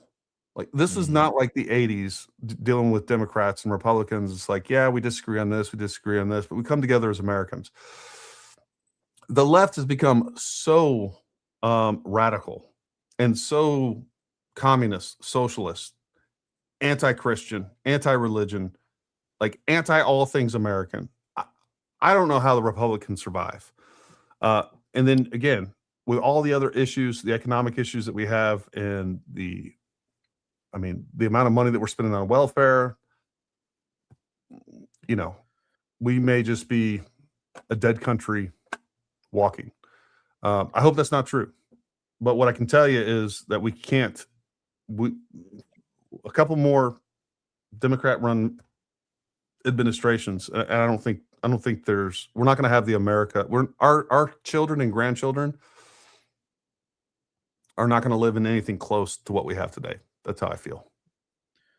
Yeah, I think the pace of change has become so fast. And again, kind of back to the point I was making before, because we're relying heavily on executive action, executive orders, and things like that. I often ask myself, are we beyond the event horizon? And the black hole is just going to suck us in, because the debt is. People have pontificated about how we fix that problem. Trump has tried things, but he's not helping by saying we need to be spending even more on defense spending. I'm a person who says we need to be finding the fraud, waste, and abuse in our defense spending, and separating that out. Spending hasn't changed. And this modern monetary theory is something that even the right latches onto. They say, well, yeah, it doesn't make sense, but if we follow this guy from, I think it was at Stanford, who came up with this thing, we can keep spending like we're spending, but we can just spend on the stuff that we want to spend it on. And I say it's not possible for us to keep doing that. No. And politically speaking, I even listened to somebody was in my chat the other day. They were like, I'm an independent, and it really just a never Trumper. But I'm like, how do you be an independent right now? Like, what? I don't understand how you can sit on a fence right now politically, because both sides are so completely different, unless you're just voting on personality and not on policy, which I think, again, anecdotal from my perspective, but is that what people are doing? They're saying, well, I liked Joe Biden because he was the sweet old grandpa, so I'm going to vote for him. But, but now that didn't work out well, so I'm going to vote for Trump, even though I don't technically like him. They're ideologically completely different. So I don't understand independence these days and what's driving them. Yeah, I don't know either. Nick said his last show, he's being told that he wants to burn the whole thing down, and he said, I do. burn it to the ground. His words, not mine. By the way, he did the same thing past 10 years. He didn't even vote. Yeah, I played that clip either the last show or the show before, but I agree. I'd hate for Gary's show to be demonetized. Maybe he can edit it out before YouTube jumps on it. I know what you're talking about. Oh, yeah, Sean Ryan. I got a copyright strike on my last video because I played a 40-second clip from Sean Ryan's podcast. Well, that's weird because Sean Ryan always states that you can play his stuff. That's actually a good point. I may end up editing that out. I actually got a strike from Sean Ryan's show that I contested and is in the middle of an appeal because, by the way, that should be more than meet the standard for Fair Use Act. We're talking about it. We're commenting on it. So should be fair use. I hear you. Joe Kent ran to his people he was leaking to, and I hope he is exposed for all of that organization because they were definitely talking beforehand, and the government can definitely look that up. Of course they can. Of course they can. These podcasters owe their fame to Trump. They're simply showing their true colors now that they have millions of followers. We're always progressive, probably didn't even vote. They were always progressive, probably didn't vote. Can we trust Tulsi? Look, I don't trust anybody, man. Don't trust anybody. Like, all you can do is judge them by their current actions. So far, Tulsi seems to be acting in good faith. I've seen several reports that she has been putting together in the last couple of, that she has some political PACs putting together. It looks like she's probably going to be running for president in 2032 or 2028 rather. So,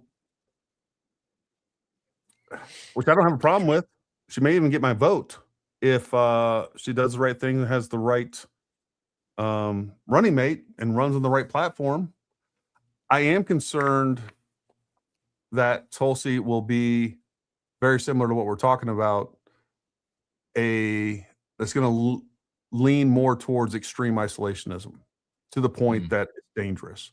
Because again, without a doubt, the only thing that's more dangerous than, extreme meddling is extreme isolationism, right? I mean, extreme interventionism, extreme isolationism can be worse, for sure. Yeah, I was listening to Lindsey Graham the other day, and he's foaming at the mouth. That guy's just a ridiculous war hawk, and people see him, and he gets paraded out in front of the media as, oh, this is MAGA, this is people on the right. It's like, no, we don't like that guy either because he's the polar opposite end of the spectrum. But the natural response is Dave Smith and other people to say we should never be involved in anywhere outside of the U.S. and under any circumstances ever, period. Yeah. And that's stupid too. It's just as dumb as the people who want to, what was it? I think it was Tim Burchett. If you don't follow Tim Burchett, he's hilarious. He's in my neck of the woods in East Tennessee. And he said, oh, Lindsey Graham, he ain't never seen a fist fight. He didn't want to go bomb or something like that. Or that he didn't want to turn into a bombing raid. And it's true. There's different perspectives on it. Some people just want war no matter what. Some people their response to that is complete isolationism. Neither one of those are a good idea. No, that's actually a great point. Like, literally, Dave Smith is the other side of the spectrum of he is the Lindsey Graham of the left, or the isolationist point of view for sure. That's kind of funny. That's interesting. I like that. I like that. Well, Jared, what else you got, buddy? I mean, we hit all the topics when you started talking. I was like, man, I hate that he missed my text. I did. I apologize. I wish I got down here.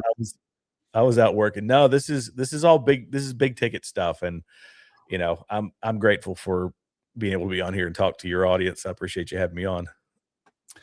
Yeah, look, folks, I mean, I think just common sense will tell you there's somewhere in between, right? There's somewhere in between. There's a reason that Lindsey Graham doesn't like President Trump. I think we all agree that he doesn't. He is a never Trumper through and through until it's time for him to get his face next to a President Trump that won, because President Trump has obviously been a huge force getting other people elected. Lindsey Graham needs to go.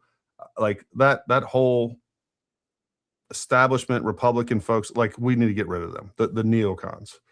And then on the other side of that is this everybody pushing for this extreme isolationism that is just as dangerous. And somewhere in the middle is President Trump, who has used military force, I think, very intelligently, and it's the right amount.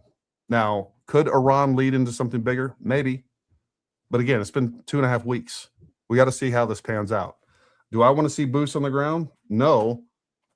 Would I be opposed to limited boots on the ground to make sure that we secure the nuclear material? I wouldn't be opposed to that either. But what I can tell you is that we do have other resources that can get some things done outside of U.S. boots on the ground. And that is, we have the Kurds up north, and we got a lot of other people in that area that we can rely on and that we can use, that we can work by, with, and through, as we say in special operations, that we can get what we need done without risking ourselves. So I think what I don't want to see with this, I don't want to see a prolonged war, but I also don't want to see is this half-ass effort that just we're going to be dealing with this 6 months down the road or down the road. Like, let's end this decisively. That's what I would like to see. And, you know, the IRGC and the entire Iranian regime, they've proven that they shouldn't exist. They are a scourge to the rest of the world. And they are like 90%, like our biggest problem in this world is the Middle East. And 90% of those problems are because of Iran. I think we should all accept that. And if you voted for President Trump, I think you'd be smart to continue to trust him until we can't.